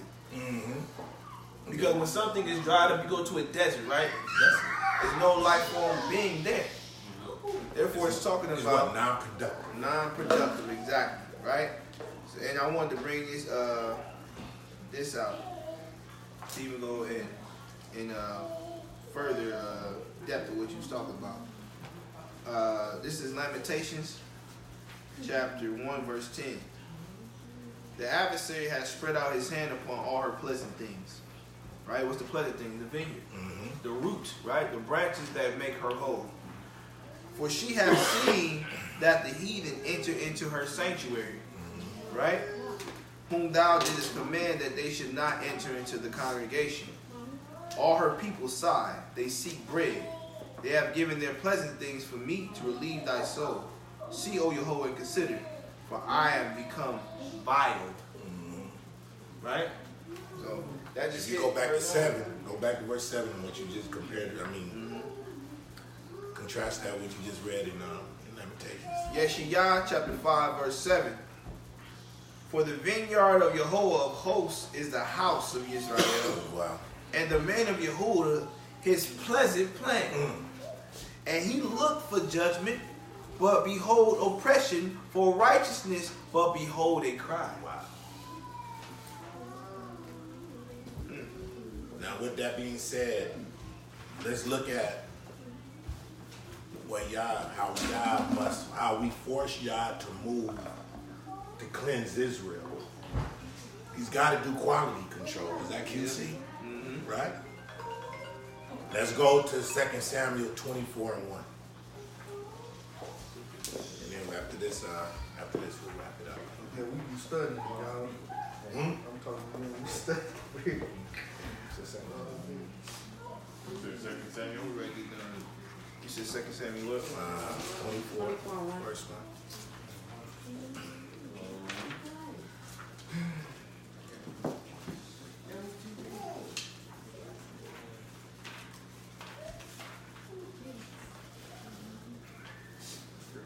This is Shemuel, Shani, chapter 1.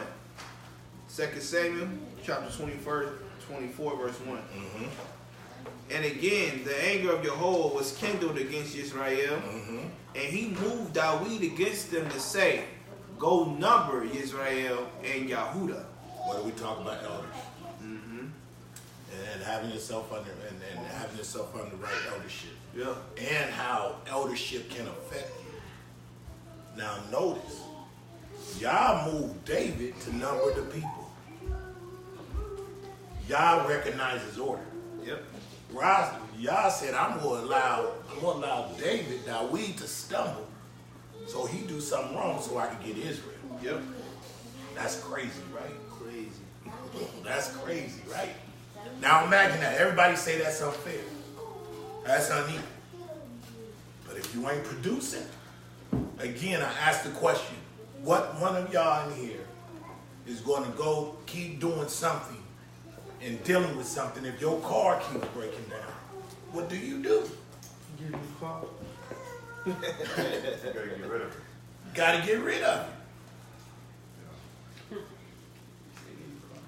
You know what I'm saying? Well, you say that's what you do, stay in the car. No, I'm saying I'm not gonna Get a new car, right? You get something that's productive. You get something that's operating.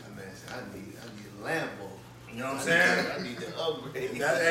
That's what you know, and that's what Yah's like. He's expecting the best. So he moved David to number the people. Go ahead. Verse 2.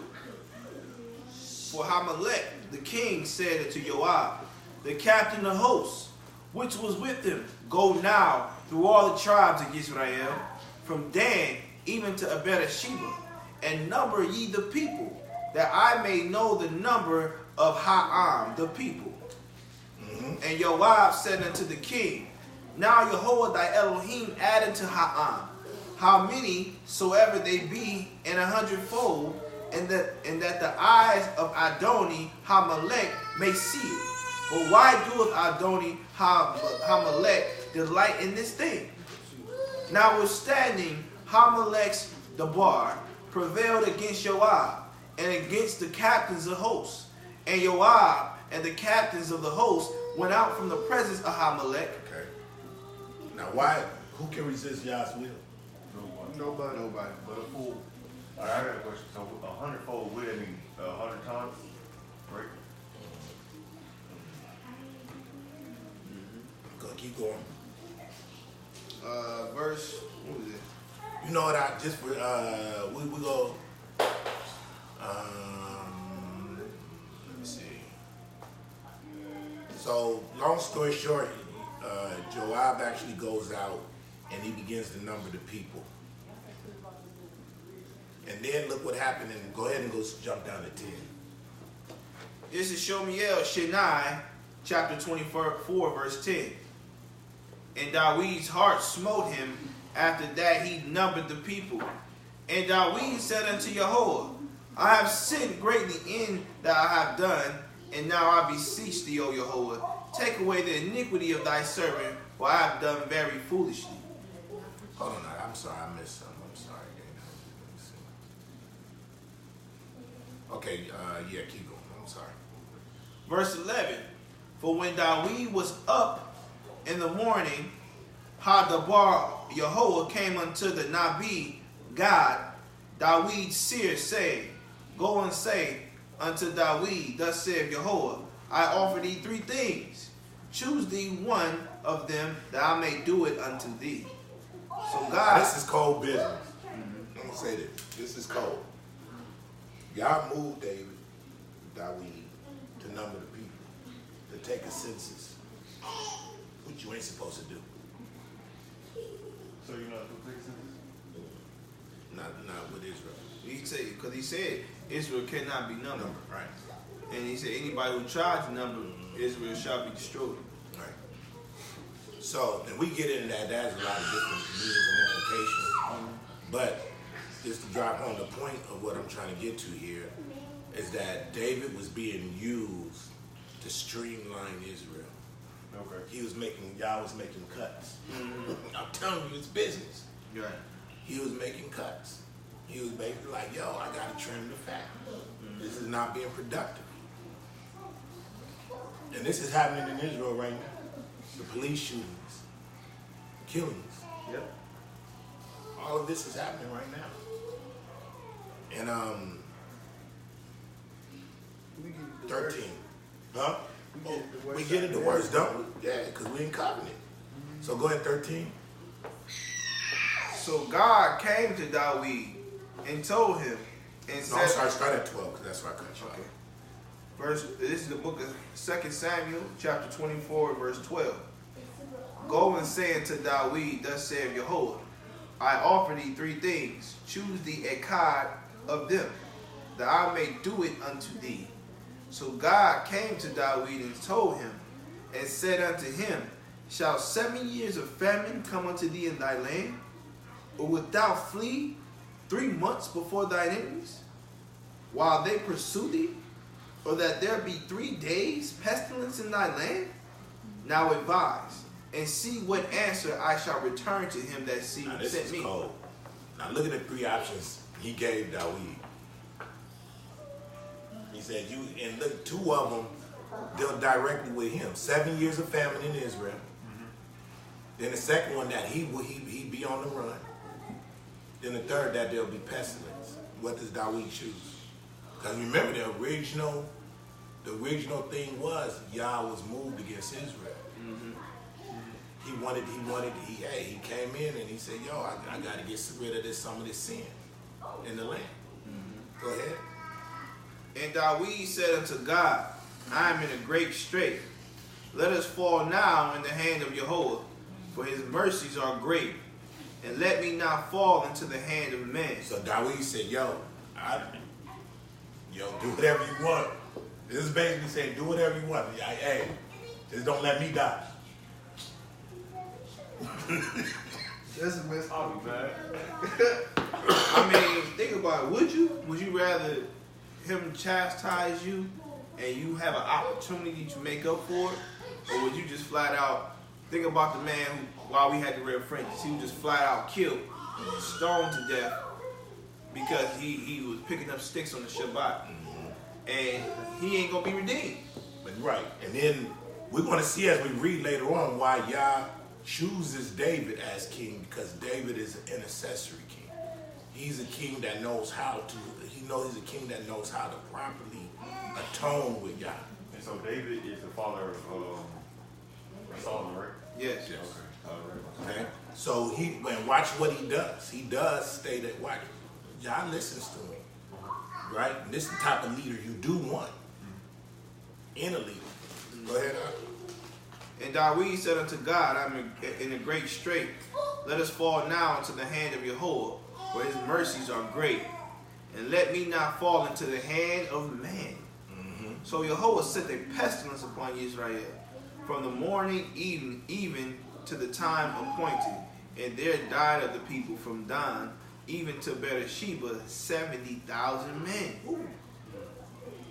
And when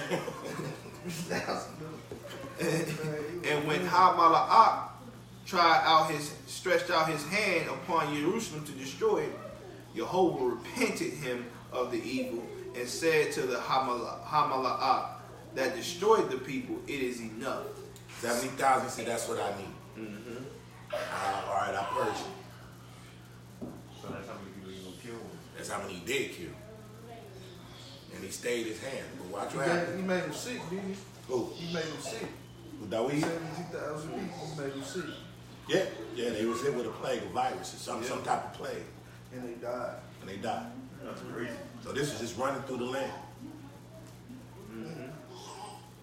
Stay now thine hand, and 3 days. the Mala'ak of Jehovah was by the threshing place of Aranah the Yebusim. And Dawid spake unto Jehovah when he saw the angel that smote the people, and said, Lo, I have sinned, and I have done wickedly. Okay, stop real quick. It's important that we remember in 24 and 16, the threshing floor. It's a reason why Dawid seen this Malakim, this angel, on the threshing floor. Go ahead. verse 17.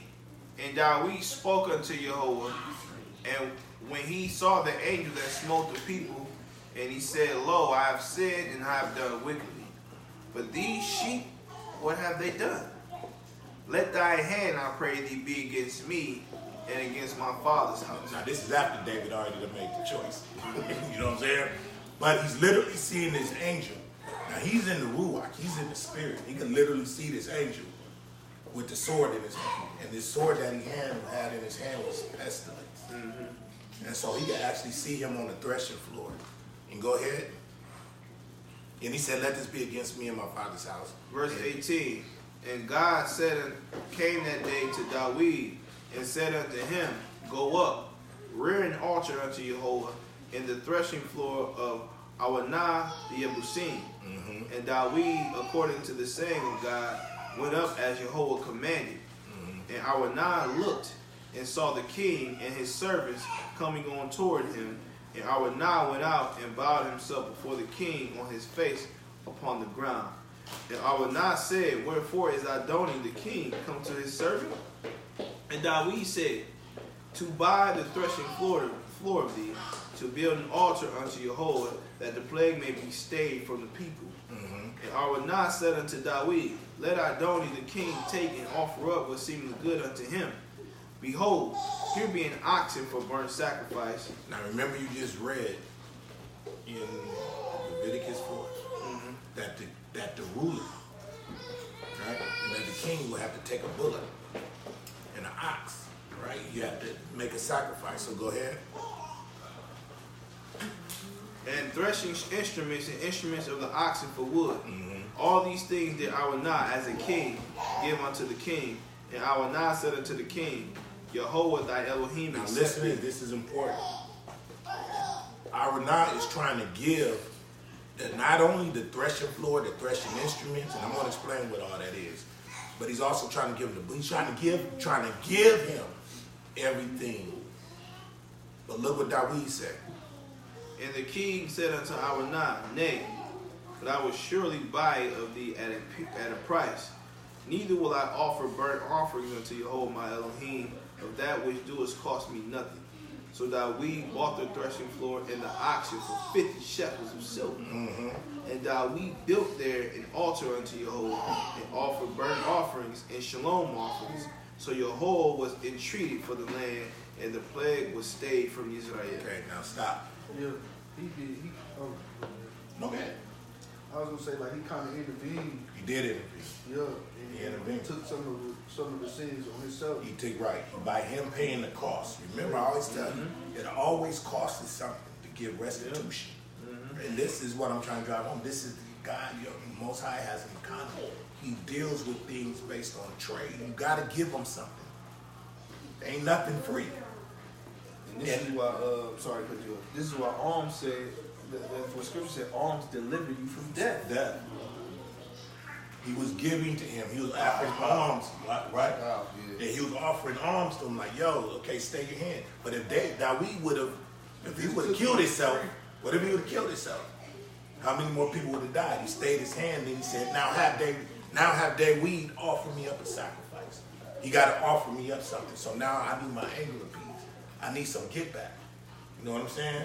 And he said, no, I won't offer this up for free. You can't give me nothing free. It's got to cost me something. So he was interceding as a leader. That's what a leader does. That's what a real leader does when they see the people in the streets. You see what I'm saying? And now let's talk about the threshing floor. Why was it important that he put him on the threshing floor? Anybody know what the threshing floor is for? No. That threshing floor is where they thresh wheat. Where you separate the wheat from the tare. You thresh it on the floor. You thresh it and you beat it. And what happens is that the chaff from the wheat rises up and the wind blows it away. You separate the wheat, the kernel, from the chaff. So that was symbolic of Yah removing the chaff of Israel and leaving only fruit, leaving only something that was plantable. You see what I'm saying? Yep. And that's why he sacrificed on that altar, and he made that threshing floor the altar, because that represented Yah was purging, he was removing the shaft from Israel by sending that plague to them. Go ahead. Was that 70,000 men then? Were those men that were deviant from? And more than likely, yeah, because remember he said that the anger came upon Israel. His anger came upon Israel. So more than likely he was a purge. Purging out the sinners. He was purging out the sinners. Because remember, y'all has to, in order to keep the generation of Israel going, there has to be righteous seed continuing on until we fully redeem. Right. You know what I'm saying? So again, that threshing floor represented Yah removing the chaff from the wheat. And that's why he made that sacrifice right there on that altar. And then this is where we put, the whole point is, if you don't believe Mashiach, we went into Genesis 9, right? When you talk about that, the blood has to be shed. You know, the blood of the lamb or whatever. And then it has to be able to appease God or the Most High. And this is the importance of making yourself a living sacrifice. Right. Which is what he said, your reasonable service. Yep. Once we get into this walk, we supposed the least we can do is serve the Most High. So what this is about, getting your minds in a place where you see Yah's vantage point as he has to be about business. And that you don't get confident and you don't get cocky and you walk circumspect before him because you don't know where you stand with him at any time. You know, and I just really want to bring that home with you young brothers, bring that point home because this is serious, man. Y'all, and then when next time we finish up the lesson, we're going to talk about the return of investment. We'll talk about what Mashiach did and all that he did and why that price was so costly. Why even with the way he died is very symbolic. You know, he was cursed. He was hung from a tree. He represented that curse that was on Israel. You see what I'm saying? And so so all of that, how he died, the pain he had to go through, the suffering he had to go through, he had to fulfill all that anger that Yah had against us. He had to pay our debt. He had to pay our debt. That's it. And if you don't understand how deep that debt is, you go stumble at this walk and you ain't gonna get it. You ain't gonna walk in fear. Right? So, no get out. I'm gonna start. This is Sirach, chapter 33, verse 13. Matter of fact, I'm gonna start at 11. I want y'all to really consider this and take this in, like really. And I want y'all to consider y'all works. I want y'all to consider what truly are you doing, and really consider where your heart is. And I mean, because we have to start really putting these scriptures in our heart when he tells us not to worry about the small things or the greater things, right? Because he can obtain and he can take care of those things for you. He literally, all he's asking for is your heart. And sometimes I feel like we make that bigger than what it needs to be. Okay. Right? So I want to read this. It says, Sirach 33 and 11. In much knowledge Jehovah have divided them and made their ways diverse. Some of them had he blessed and exalted, and some of them he sanctified and set near himself. I'm going to read that again. Some of them have he blessed and exalted. He's putting a difference between these people. And some of them he sanctified and set near himself.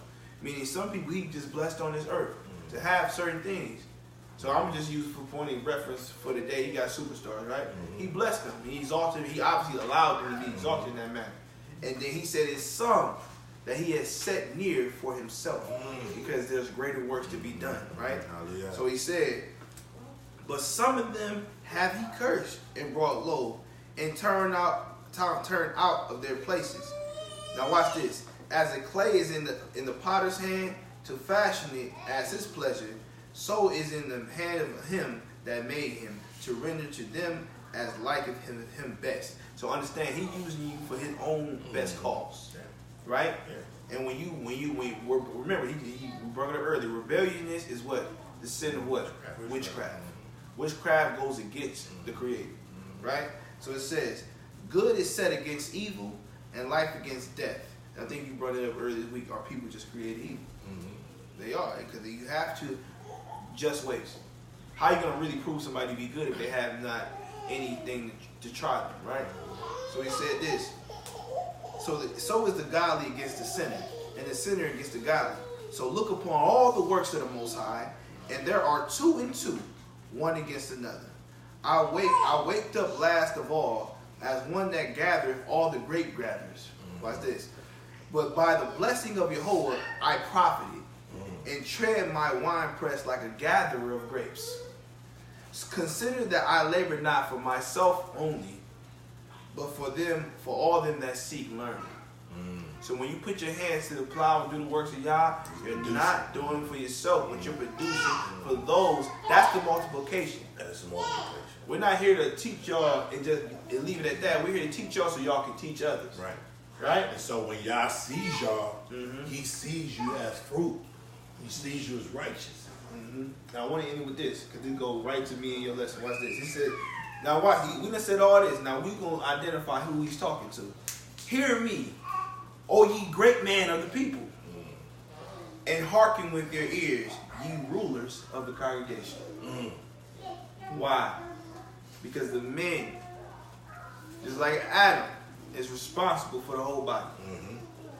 We are the management that is managed by the chief shepherd. Okay. So if we're not doing our duty, we are failing to bring forth the cause of the Most High. We wasting his time. And we wasted his time. And because of that, understand, this goes back to Jeremiah 1. I formed you in the womb. I knew you. Every last one of y'all are a ruler in your own respective places. So if you're not doing your rulership in your own mind, your own spirit, in your own house, what more use will y'all have of you with the congregation, which was ordained for you to rule in the first place? I'm going to leave it at that. Okay. So that's it. This is the video? Not yet, man. So we bid. Well, I'll let you close it out now. All right, so if we could y'all give a round of applause for the elder, man? Hallelujah. All the Steve goes on, man. And that's what it's about. That's what it's about. It's about the economics of the kingdom. This is just a practice ground for us. So when we get to the kingdom, it'll be all good. Berries and grapes, right? Okay. So take in consideration. Him in the kingdom, man. Right, taking consideration from the children down to the women to the men, we all have responsibilities and we all have places that we have to be. And when we fulfill the job Yah has for us, it enables us to help other people. Yes. And I'm saying that because we have grown up in a society where we take on tasks before we're ready. Whether that be marriage, whether that be a congregation, whether that even be a position at a job. But if you didn't take the rightful manner to groom yourself and grow up in that facet of this economic build, which is Israel, which is the nation, which is the kingdom, therefore you're going to start producing bad roots and bad branches.